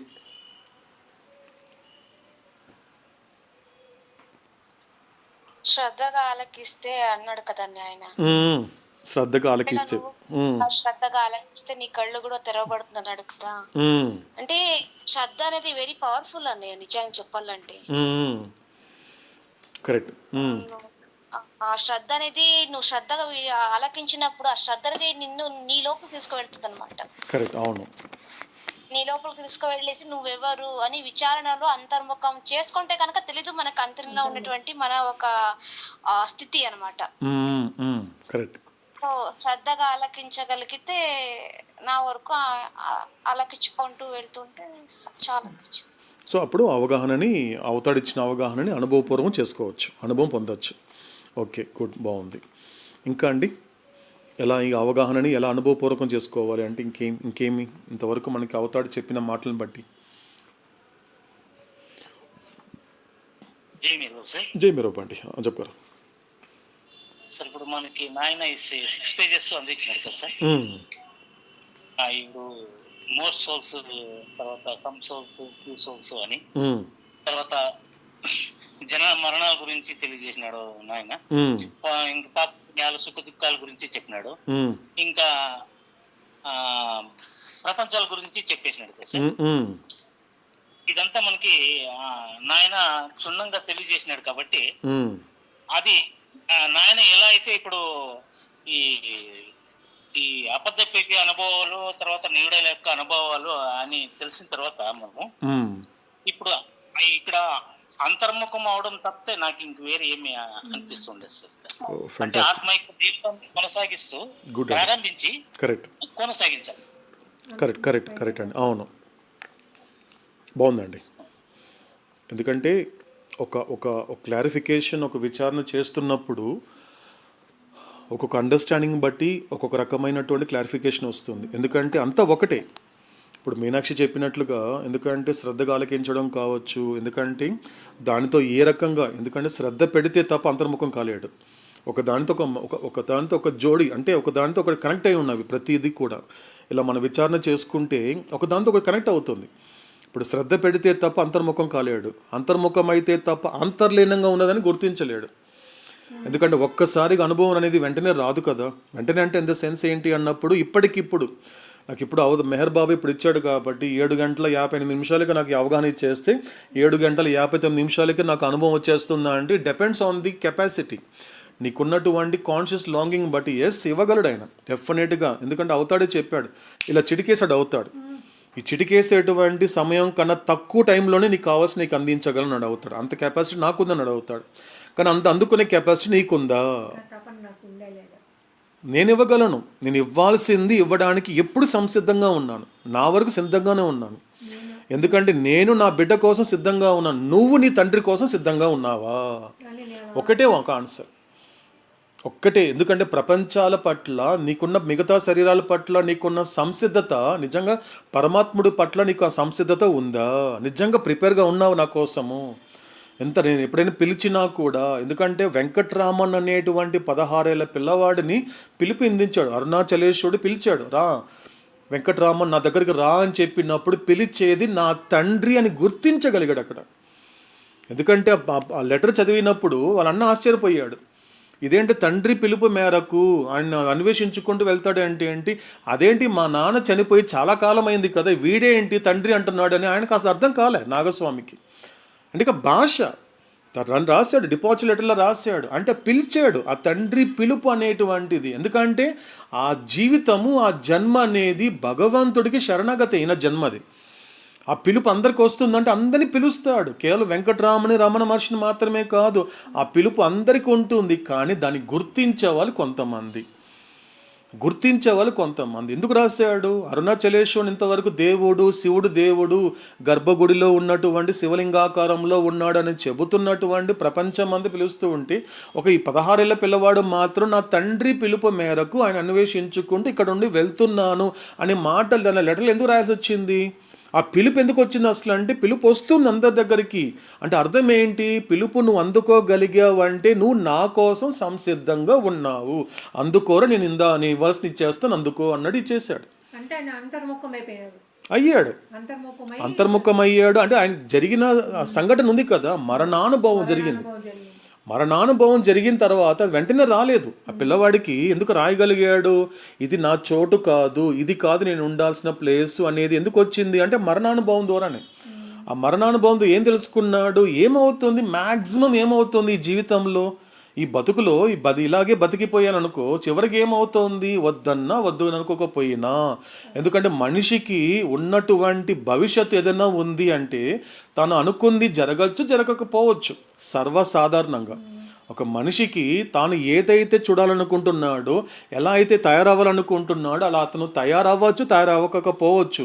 ఏదైతే నేను ఎలాగైనా ఆ స్థితికి వెళ్ళాలి, అలా నేను ఉండాలనుకున్నా కూడా ఉండొచ్చు, ఉండకపోవచ్చేమో. కానీ ప్రతి మనిషికి ఇన్ఎవిటబుల్ ఫ్యూచర్ అంటూ ఏదైనా ఉందంటే, ఒక అనివార్యమైనటువంటి భవిష్యత్తు ఏదైనా ఉంది అంటే తనను తాను శవంగా చూసుకోవడమే ఇది అనివార్యమైనటువంటి భవిష్యత్తు. ప్రతి మనిషికి ఉన్నటువంటి భవిష్యత్తు ఏదైనా ఉంది అంటే నువ్వు రేపు ఏమవ్వాలన్నా అవ్వకపోయినా కూడా నీకు సర్వసాధారణంగా అప్రయత్నంగా వచ్చేటువంటిది నువ్వు ఎలా తయారవుతావు అంటే డెడ్ బాడీగా తయారవుతావు. ఇదే ఆ పిల్లవాడికి కలిగిన అనుభవం అదే. ఎందుకంటే పిల్లలకి ఇప్పుడు సాధారణంగా డెత్ అంటేనే భయము. ఎందుకంటే ఊహించుకోవాలన్న భయం. నేను ఊహించుకోవట్లేదండి, అసలు నాకు ఆ శ్మశానానికి అసలు సంబంధమే లేదండి, డెత్కి నాకు సంబంధం లేదండి. యక్ష ప్రశ్నలు అదే అన్నాడు ధర్మరాజు కూడా. ఇది ఆశ్చర్యకరంగా ఉంది, నీ అజ్ఞానం చూస్తే నాకే ఆశ్చర్యంగా ఉంది అంటున్నాడు యక్షుడు. అడిగినటువంటి ప్రశ్నకి ధర్మరాజు ఇచ్చిన ఆన్సర్ చాలా ఆశ్చర్యంగా ఉంది. కానీ ఆ పిల్లవాడికి ఏం అనిపించింది? ఎప్పటికైనా కూడా ఎందుకు నేను భయపడుతున్నాను, చచ్చిపోతాను భయపడుతున్నాను ఎందుకు? ఆ పిల్లవాడికి ఇంతకు ముందు మరణం అంటే తెలియదు, ఒక తండ్రిని తప్ప ఇంకెవరిని చూడలేదు. అతను పడుకోన్నాడు, మా నాన్న పడుకోన్నాడు అని తప్ప డెత్ గురించి తెలియదు. అంటే ఎప్పుడైనా నేను చావు గురించి ఎందుకు భయపడుతున్నాను, ఎలా ఉంటుందో చూద్దాం. ఏంటి చూద్దామంటే, ఎవరైనా ఎక్కడైనా కొత్త హోటల్కి వెళ్తే కొత్తగా ఏదో చపాతీయో పూరియో లేకపోతే ఏదో పలావ్ చేస్తారంటండి, ఒకసారి ట్రై చేద్దాం ఎలా ఉంటుందో చూద్దాం అని అంత తేలిగ్గా అన్నాడు. నేను చచ్చిపోతే ఎలా ఉంటుందో చూద్దామన్నాడు. అంత సర్వసాధారణంగా తీసుకున్నాడు డెత్ని. ఏమన్నాడు? చూశాడు, తన యొక్క శవాన్ని చూసుకున్నాడు. ప్రపంచం అంతా కూడా ఆ పిల్లవాడి శవాన్ని చూడడానికన్నా ముందు ఆ సాధకుడు తన శవాన్ని తనే చూసుకున్నాడు. ఏం జరుగుతుంది, మహా అయితే ఏమవుతుంది లోకంలో, ఈ ప్రపంచంలో శరీరం విడిచిపెడతాను, ఆ తర్వాత ఏం జరుగుతుంది? ఇంకా లైఫ్ ఉంది కదా, లైఫ్ ఆఫ్టర్ డెత్. ఎందుకంటే డెత్ అనేది నీ లైఫ్ ఎంతవరకు ఆగిపోయింది అనుకుంటే నువ్వు సాధారణ ఆత్మవి. కానీ నిజమైన ఆత్మ ఏం చేస్తోంది? అత్యున్నత స్థితికి వెళ్ళాలి, ఉన్నతమైన స్థితికి చేరుకోవాలనుకునేటువంటి ఆత్మ ఏం చేస్తుంది అంటే, ఇంకా నా యొక్క కథ నిరంతరంగా కొనసాగుతుంది, నా జీవితం ఇంకా ఉంది, లైఫ్ ఆఫ్టర్ డెత్. ఓకే, నా శరీరం విడిచిపెట్టింది, వెంకట్రామన్ అనేటువంటి శరీరం విడిచిపెట్టాడు. ఆడేముంది? ఆ హాల్లో నా యొక్క శరీరాన్ని పడుకోబెట్టేశారు. ఏమైంది? కదలటం లేదు, ఊపిరి పీల్చుకోవటం లేదు. ఏం చేస్తారు ఇంట్లో వాళ్ళు? అలాగే ఉంచరు కదా. ఏం చేస్తారు? మ్యాక్సిమం అంటే తీసుకెళ్ళేసి ఏం చేస్తారు? శ్మశానంలో విసిరి పారేస్తారు. పారేసిన తర్వాత ఏం చేస్తారు? అక్కడ కూడా కాల్ చేస్తారు. కాల్ చేసిన తర్వాత ఏమవుతోంది? బూడిదైపోతుంది. బూడిదైపోయిన తర్వాత ఏమవుతోంది? పంచభూతాల్లో కలిసిపోతోంది. అంటే నేను శరీరం విడిచిపెట్టినా కూడా, నన్ను శ్మశానానికి తీసుకెళ్ళినా కూడా, నా యొక్క శరీరాన్ని ఈ విధంగా దహనం చేసినా కూడా, నా శరీరం దహనమై ఈ బూడిదైపోయినా కూడా నేనున్నానే. ఈ నేనెవరు? అంత తేలిక అనలేదండి రమణ మహర్షి. హూ యామ్ అనే ప్రశ్న ఊరికి నోటి మాట తనలేదండి, అనుభవంతో చెప్పాడండి ఆ మాట. అనుభవంతో అన్నాడు అన్నమాట. నేనెవరిని? నేనున్నాను కదా. జీవితం ఇంతతో అంతమైపోలేదు కదా, అంతమైపోలేదు కదా. అంటే అవగాహన వచ్చింది ఆ పిల్లవాడికి, 16 ఏళ్ళ పిల్లవాడికి అవగాహనతో కూడిన అనుభవం. అతనికి 6th పేజీ నుంచి 7th పేజీకి వెళ్ళాల్సిన అవసరం లేదండి. రమణ మహర్షి లాంటి గొప్ప ఎలా ఉంటుంది ఉన్నతమైన ఆత్మలకి 6th పేజీలోని అవగాహన, 6th పేజీలోని అనుభవము. అది వెంకట్రామన్ యొక్క గొప్పతనం. అది ఒక అత్యున్నతమైన ఆత్మ కాబట్టి ఇదన్నీ కనెక్ట్ అవుతాయి. కాబట్టి ఒకటే చెప్తున్నాడు అవుతాడు, నువ్వు ప్రపంచానికి సంసిద్ధత అయినట్లుగా, నీ తోటి దేహాల కోసం సంసిద్ధత ఉన్నట్లుగా నా కోసం నిజంగా ప్రిపేర్గా ఉన్నావా? ప్రిపేర్గా ఉండగలిగితే ఐఎమ్ రెడీ టు గివ్. ఆ ఎటర్నిటీ కావచ్చు, ఇన్ఫినిటీ కావచ్చు, నేను ఇవ్వడానికి రెడీగా ఉన్నాను. అలా రెడీగా ఉన్న వాళ్ళు మాత్రమే ఏం చేస్తారు? అవగాహనని అనుభవంగా మార్చుకుంటారు. ఆ సంసిద్ధత లేదనుకో, కేవలం అవగాహనతోనే నీ జీవితం అంతమైపోతుంది. అంతే తేడా, ఇంకేమీ లేదండి, ఏమీ లేదు. కాబట్టి 6th పేజీలో ఉన్నటువంటి అవగాహన అనేటువంటిది అనుభవపూర్వకం చేసుకోవాలి. ఎస్ అరుణ ఏదో చెప్తున్నారు.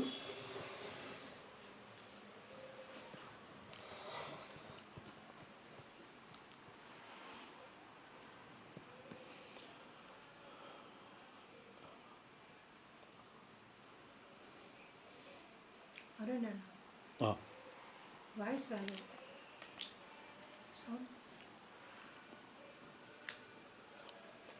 ఓకే, సో అరుణ కనెక్ట్ అయినట్లేదు, రైట్ అండి.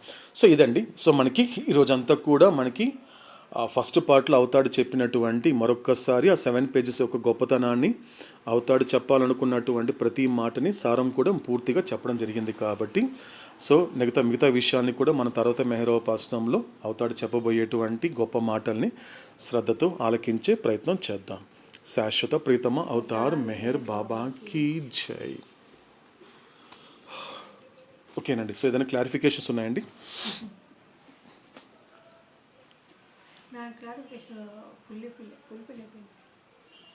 సో క్లారిఫై అయిపోయింది.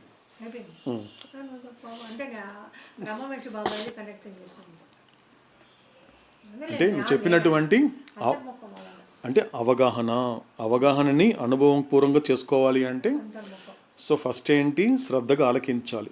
మొట్టమొదటి మాట ఏంటి? శ్రద్ధగా ఆలకించాలి. ఆలకించినటువంటి, ఎందుకంటే ఆలకిస్తే అర్థమవుతుంది, అర్థమైతే జీర్ణమవుతుంది, జీర్ణమైతే అనుభవించగలగవు, అనుభవిస్తే అలా తయారు కాగలవు. ఎస్ అరుణ. అజయ్ మేరో అరుణ ఏదో చెప్తున్నారు కదా అరుణ, చెప్తారా?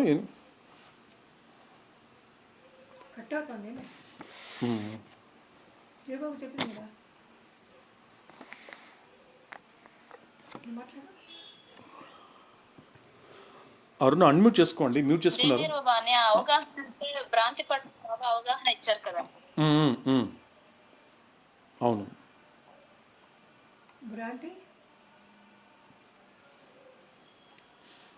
ఎస్ అరుణ కంటిన్యూ.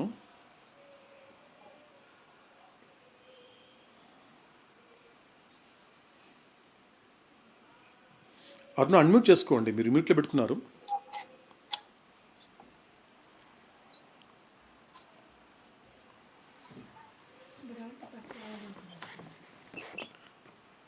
ఓకే, అరుణకి కనెక్ట్ అవ్వట్లేదు. ఓకే రైట్, సరే. సో తర్వాత నెక్స్ట్ మనకి అవగాహన ఇచ్చారు కదా ఎస్ అరుణ.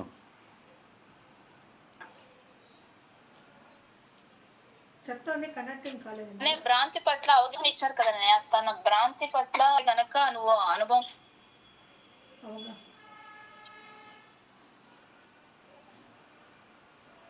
జీకి వస్తుంది తప్పని ఏమీ చెప్పగా అరుణ కనెక్ట్ అవుతుండే సార్. ఓకే ఇదో సార్ ఒక టెక్నికల్ ప్రాబ్లం ఉంటుంది. ఓకే పర్లేదులేండి. సో అయితే క్లారిఫికేషన్ ఏం లేకపోతే మన యొక్క షెడ్యూల్ మనం కంటిన్యూ చేద్దామండి. సో నెక్స్ట్ మనకి నామము అక్కం గారు, తర్వాత దుర్గాశ్రీ గారు, మీనాక్షి వినిపిస్తుంది. చెప్పు మీనాక్షి.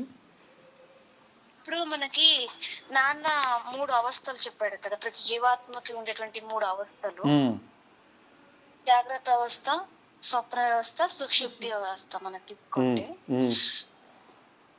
ఒక జాగ్రత్త వ్యవస్థ అంటే మనం స్థూల ప్రపంచంలో స్థూల సంస్కారాలతో కూడినటువంటి ఒక కార్యకలాపాలు మనం ఈజీగా అర్థం చేసుకుంటున్నట్టే. ఇప్పుడు స్వప్న స్థితి అని తీసుకున్నప్పుడు డ్రీమ్స్ అని చెప్పుకోవచ్చు మనం. ఆల్మోస్ట్ అంతా కూడా డ్రీమ్సే.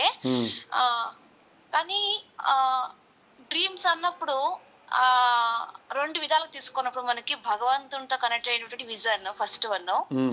రెండోది మనకి ఏబిసితో అటాచ్ వల్ల అక్కడ కూడా అంటే నా పరిమితికి మించిన ఒక అటాచ్మెంట్ కలిసిపోవడం వల్ల మనకి ఆ డ్రీమ్ స్టేట్ లో కూడా మనకి వాళ్ళందరితో డ్రీమ్స్ గా వస్తుంటారు. డ్రీమ్ వస్తుంది అనమాట. అలా ఉన్నప్పుడు ఇప్పుడు సాధారణంగా గాఢ నిద్ర సుషుప్తికి వెళ్ళేదానికన్నా ముందు అంటే కంపల్సరీ డ్రీమ్స్ వస్తాయా? ఓకే అంటే నేను ఏది క్లారిఫికేషన్ అడుగుతున్నా నీకు అర్థమైంది అనుకుంటున్నాను. ఇంకోసారి రిపీట్ చేయి మీనాక్షి. అంటే ఇప్పుడు మనము సుషుప్తికి వెళ్ళిపోతున్నాం అని, ఎప్పుడు మనం ఆ సుషుప్తికి వెళ్ళడానికన్నా ముందు స్వప్న స్థితిలో ఉంటాం. ఆ స్వప్న స్థితిలో మనము ఆ సుషుప్తికి వెళ్ళాలంటే కంపల్సరీ మనం స్వప్న స్థితిలో మన డ్రీమ్ కంపల్సరీ రావాల్సి ఉంటుందా లేదా, లేకపోతే డైరెక్ట్ గా వెళ్ళొచ్చా అని నేను అడుగుతున్నా. ఓకే, అంటే ఉన్నటువంటి అవస్థాత్రయంలో సో జాగృత అవస్థ, స్వప్నావస్థ, సుషుప్తి, ఈ 3 అవస్థలే మనకు అవతాడు చెప్పాడు. ఇప్పుడు సాధారణంగా జాగృత అవస్థ నుండి అంటే ఒక మనిషి పడుకున్న తర్వాత పూర్తిగా గాఢ నిద్ర అంటే పూర్తిగా తనను తాను మైమర్చిపోయి సుషుప్తిలోకి వెళ్ళడానికి లోపల ఈ మధ్యలో ఉన్నటువంటి ఈ గాఢ నిద్రలో కళలు అందరికి వస్తాయని అడుగుతున్నావు, అదే కదా అడిగింది? డ్రీమ్స్ అని ఇదంతా కూడా సంస్కారాలను బట్టి ఉంటుంది మీనాక్షి, సంస్కారాలను బట్టి. ఎందుకంటే డ్రీమ్ అంటే కూడా మనకు 2 రకాలుగా ఉన్నాయి. ఎందుకంటే మోస్ట్ సోల్కి వచ్చేటువంటివన్నీ కూడా డ్రీమ్సే, అన్ని కలలే. అంటే అతను గతంలో కానీ ప్రస్తుతం కానీ భవిష్యత్తులో ఎవరితో అయితే అసోసియేట్ అయ్యాడో వాళ్ళకి సంబంధించినటువంటి కళలే వస్తాయి. ఎవరికి? మోస్ట్ సోల్కి. అంటే అర్థం ఏంటి? ఎంతకాలం అయితే నువ్వు ఈ యొక్క స్థూల శరీరం యొక్క ఎరుక, స్థూల ప్రపంచం యొక్క అనుభవం, ఈ 2 ఎందుకు కనెక్ట్ అయింది అంటే నీకు స్థూల సంస్కారాలు ఉన్నాయి కాబట్టి. సాధారణంగా మోస్ట్ సోల్కి అంటే ఆ స్థూల సంస్కారాలకి లోబడినప్పుడు నీకు ఈ 2 ఉంటాయి. ఒకటి స్థూల శరీరం యొక్క ఎరుక, అంటే స్థూల శరీరం యొక్క ఎరుక అంటే కేవలం నీ స్థూల శరీరం యొక్క ఎరుకే కాదు, నీకు ఇష్టమైనటువంటి స్థూల శరీరం ఎరుక కూడా వీడు కలిగి ఉంటాడు సాధారణంగా తీసుకున్నప్పుడు. ఎందుకంటే ఒకరు అంటే నీకు ఇష్టమైన బాధ నీకు లేదు, కానీ నీకు ఇష్టమైన వాళ్ళు నీ కళ్ళ ముందు బాధపడుతూ ఉంటే నిజానికి వీడు కూడా బాధపడతాడు. బాధ నీకు లేదు, ఇప్పుడు నాకు బాధ లేదు, కానీ నాకు ఇష్టమైన వాళ్ళు బాధపడుతుంటే నాకు బాధగా ఉంటూ ఉంది. అంటే అర్థం ఏంటి?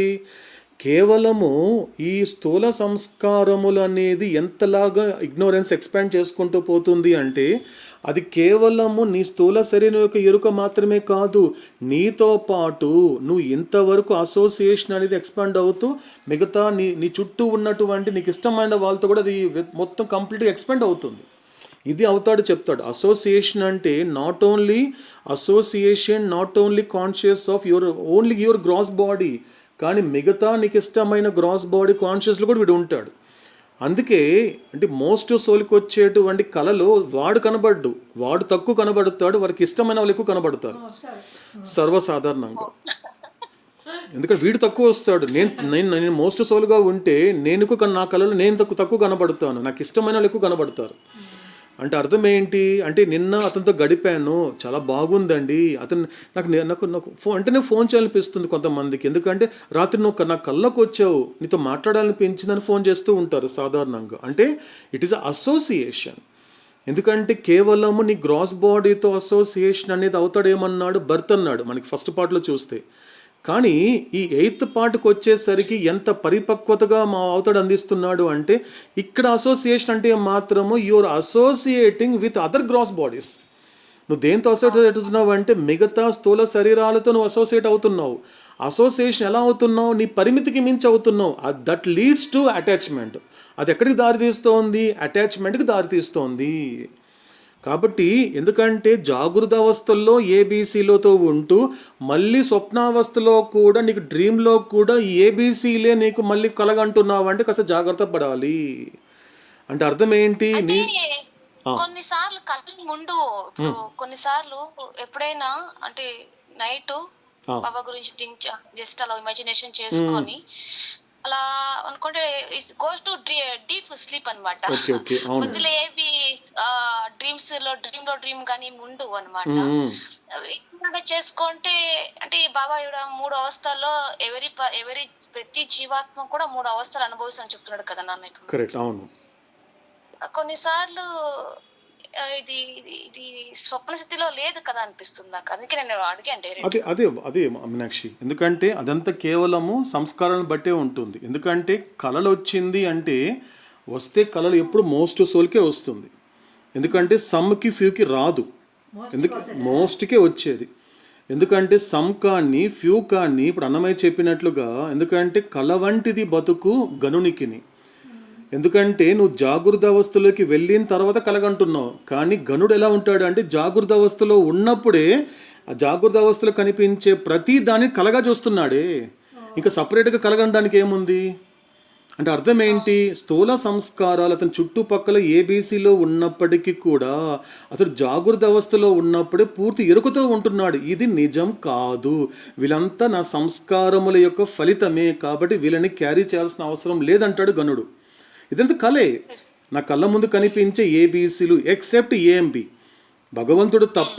ఎందుకంటే అదే భగవంతుడు సంసోలకు కానీ ఫ్యూసోలకు కానీ కళ్ళ వచ్చాడు అంటే అందుకే అవుతాడేమన్నాడు?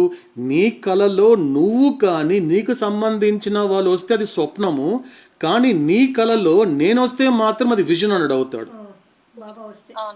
ఎందుకంటే గతంలో కూడా చూసాము, మనకేం చూసాము? దక్షిణేశ్వరంలో ఉన్నటువంటి కాళికామాత యొక్క ఆలయము ఎక్కడ ఎక్కడ పునాది పడింది? రాణి రాష్ట్రానికి వచ్చిన కళ.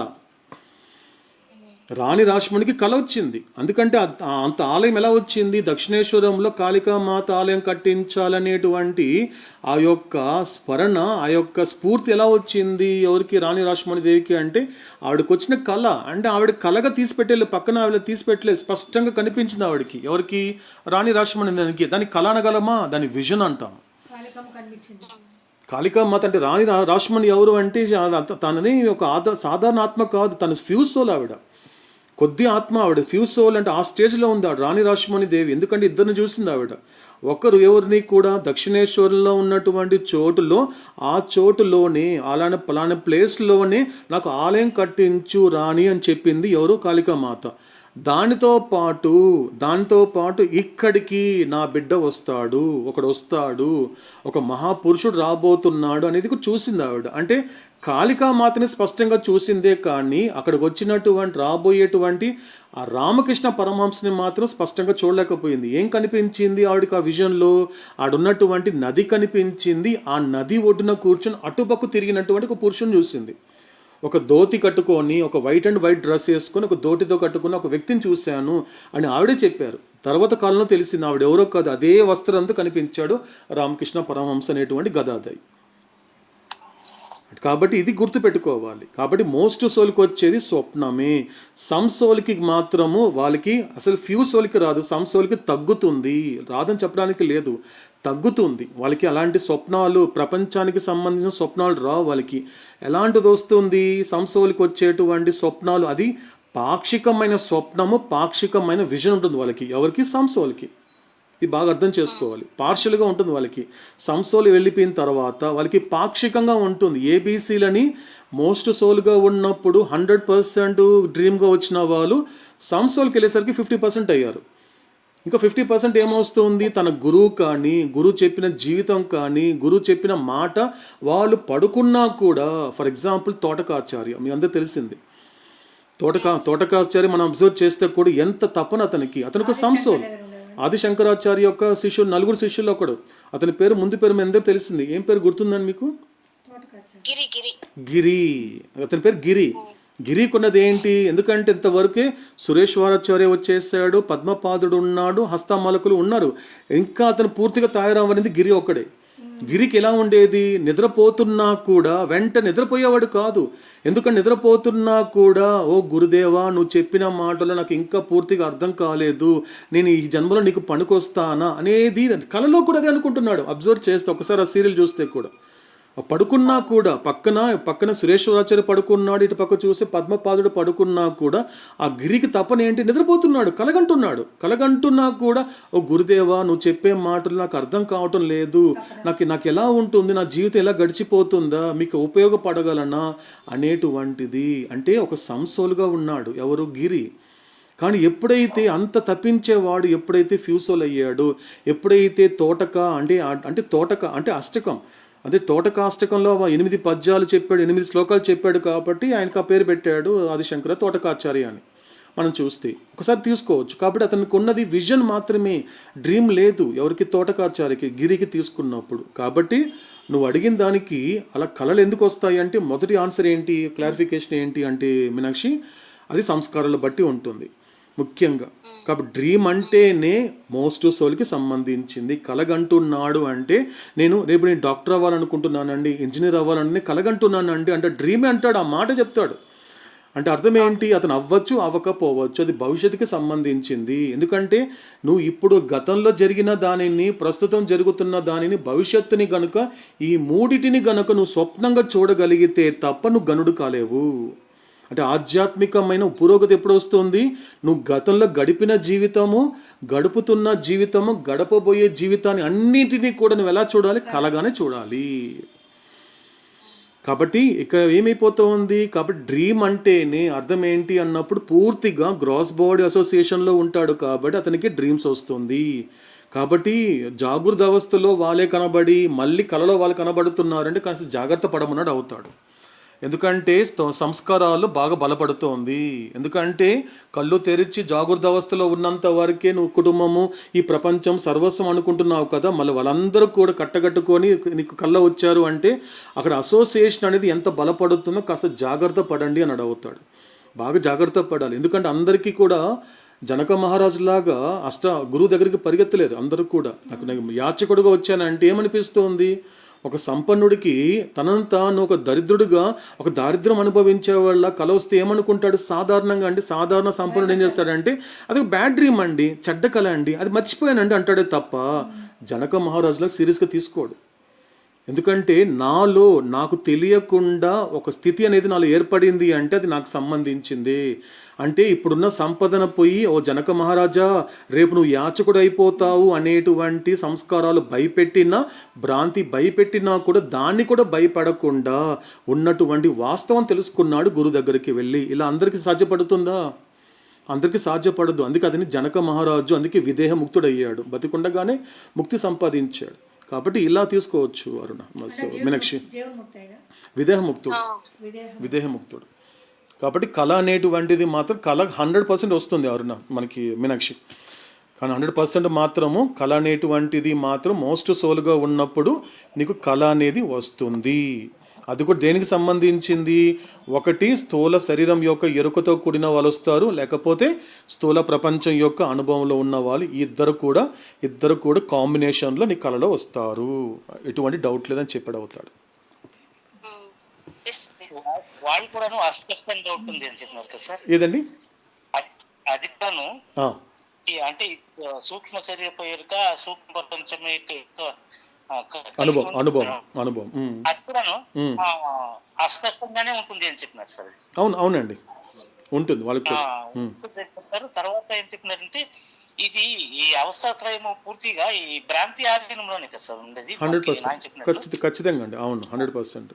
ఇప్పుడు మనం దాన్ని ఎలా తీసుకోవాలంటే అంటే భ్రాంతి దీనిగానే తీసుకోవాల్సి వస్తుంది కదా సార్. ఖచ్చితంగా అండి, భ్రాంతి యొక్క లోబడే ఉంటుంది మూడు కూడా ఖచ్చితంగా. ఎందుకంటే భ్రాంతికి పూర్తిగా లోబడి ఉండేది మోస్ట్ సోల్స్, భ్రాంతి నుండి బయటపడే ప్రయత్నం చేసే సమ్ సోల్స్, భ్రాంతి పట్ల అవగాహన ఉన్నది మాత్రం ఫ్యూ సోల్స్. అందుకే అవస్థాత్రయం అంటే, ఎందుకంటే ఒక మామూలు మనిషి రాత్రైంది అంటే ఎందుకు పడుకోవాలనుకుంటాడు? సాధారణంగా ఎందుకు పడుకోవాలనుకుంటాడు అంటే ఒక్క మాటలో చెప్పాడు అవుతాడు. ఎందుకంటే యోగులు పడుకోవటం లేదే. కొంతమంది ఆధ్యాత్మికంగా ఎదిగినటువంటి ఆత్మలు నీలాగా రాత్రి 9 గంటలకు 10 గంటలకు 11 గంటలకు వెళ్ళి ఎందుకు పడుకోవట్లేదు అంటే కారణం ఏంటి? మోస్ట్ సోల్కి మాత్రమే అలా ఎందుకు అనిపిస్తోంది అంటే ఉదయం లేచినప్పటి నుండి ఇప్పటి వరకు పని చేశానండి అంటే తనను తన కర్త అనుకుంటున్నాడు. అలసిపోయానండి అంటే అర్థం ఏంటి అంటే చేసేవాడు ఎవరు? నిజానికి కరెక్ట్గా చెప్పాలి అంటే రమణుడి భాషలో చెప్పాలి అంటే కర్త అనేది చేసేవాడు, చేసినవాడు, చేస్తున్నవాడు, చేయబోయేవాడు ఎవరు అంటే భగవంతుడే. కర్త నువ్వు కాదు కదా, నీ ద్వారా భగవంతుడు జరిపించాడు అనే భావనతో ఉన్నటువంటి సాధకుడికి మళ్ళీ పడుకోవడమో లేకపోతే పడుకున్న తర్వాత సుషుప్తికి వెళ్ళి పూర్తిగా రిలాక్స్ అవ్వడం అనేది సాధకుడు చెప్పటం లేదే, ఒక మోస్ట్ సోలే చెప్తున్నాడు. కాబట్టి ఇక్కడ మా అవస్థాత్రయం అనేటువంటిది పూర్తిగా 100% లోబడి ఉండేది ఎవరైనా ఉన్నట్టే భ్రాంతికి లోబడి ఉంటుంది. అటువంటి భ్రాంతికి లోబడి ఉన్నది పూర్తిగా ఎవరు లోబడి ఉన్నారంటే మోస్ట్ సోలే. కాబట్టి ఇలా తీసుకోగలగాలి. ఎందుకంటే అవస్థాత్రయానికి అతీతమైనది ఏంటి? తురియ స్థితి. తురియ స్థితియే వెరీ ఫ్యూ సోల్ అనుభవించేది. తురియ అంటే వస్తుంది తర్వాత. తురియం అంటే ఆత్మసాక్షాత్కారం పొందిన తర్వాత పూర్తి జాగృత అవస్థ. అంటే అవతాడు చెప్పినటువంటిది నేను బోధించడానికి రాలేదు, మేలుకొల్పడానికి వచ్చానంటే ఎక్కడి నుండి మేలుకొల్పుతున్నాడు అంటే అవస్థాత్రయం నుండి మేలుకొల్పుతాడు. నువ్వు మేలుకున్న తర్వాత ఎక్కడ ఉంటావు? కళ్ళు తెరిస్తే ఎక్కడ ఉంటావు అంటే తురియ స్థితిలో ఉంటావు. తురియం అంటే ఏంటి? ఆత్మ సాక్షాత్కారమే. ఇది నిజానికి అవస్థాత్రయానికి అతీతమైనది తురియ స్థితి అని చెప్తాడు అవుతాడు. తురియం అని వస్తుంది, తర్వాత వస్తుంది, మనకి ముందు ముందు వస్తుంది. అది అవేకనింగ్, అది జాగృత పరుస్తాడు. అవుతాడు చెప్పిన మాట అదే, నేను బోధించడానికి రాలేదు, మేలుకొల్పడానికి వచ్చాను అంటే అర్థం ఏంటి అంటే ఎక్కడ నుండి మేలుకొలుపుతాడు అంటే అవస్థాత్రయం నుండి. ఎక్కడికి ఎలా మేలుకొలుపుతాడు అంటే తురియ అవస్థకి మేలుకొలుపుతాడు. నువ్వు భగవంతుడివి అనేటువంటి ఆ సమాధానం పొందేలా చేస్తాడు అవతార పురుషుడైనటువంటి మెహర్ బాబా. సో ఇదండి. కాబట్టి సో మన యొక్క షెడ్యూల్ని మనం కంటిన్యూ చేద్దామండి. సో తర్వాత సో టైం మనకి ఓకేనండి. సో మనకి 8:30 అయిందో, మనకి క్లారిఫికేషన్ అయిపోయింది కాబట్టి ఓకేనండి. సో మనం కంక్లూడ్ చేస్తూ ఏం చేద్దామంటే ఈ యొక్క నామం ఆరతి రేపటికి పోస్ట్ పోన్ చేద్దాము. సో మనం ఈ పూట మెహరోపాస్ని కంక్లూడ్ చేసే లోపల 2 నిమిషాల పాటు నిశ్శబ్దాన్ని పాటిద్దామండి. శాశ్వత ప్రీతం అవతార్ మెహర్ బాబా కీ జై.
శాశ్వత ప్రీతమ అవతార్ మెహర్ బాబా కీ జై. ఇదండి ఇప్పటి మెహరోపాసనము. తర్వాత మెహరోపాసనంలో అవతార పురుషుడైన మెహర్ బాబా భగవంతుడిగా మాట్లాడుతూ అందించేటువంటి అద్భుతమైన అపురూపమైనటువంటి మాటల్ని, ఆ మాటలలో ఉన్నటువంటి ప్రతి అక్షరాన్ని శ్రద్ధతో ఆలకిస్తూ ఆ వాక్యాలకి ఆధీనమవుతూ ఎరుకతో నిత్యంగా నిరంతరాయంగా ఈ మెహరోపాసనమును కొనసాగిస్తూ సహకరించని సంస్కారాలని సహకరింప చేసుకోవాలి. తిరిగి మరొక మెహరోపాసనంలో కలుసుకునేంత వరకు ఓ అవతార పురుషుడా, లోకమును కాకుండా నిన్ను అర్థం చేసుకునేలా, లోక సంకల్పమును కాకుండా నీ సంకల్పమును అర్థం చేసుకునేలా నన్ను మలుచు. శాశ్వత ప్రీతమ అవతార్ మెహర్ బాబా కీ జై. శాశ్వత ప్రియతమ అవతార్ మెహర్ బాబా కీ జై. అందరికీ జై మెహర్ బాబా అండి. శాశ్వత ప్రీతం అవుతారు మేర్ బాబాకి జై. అందరికీ జై బాబా.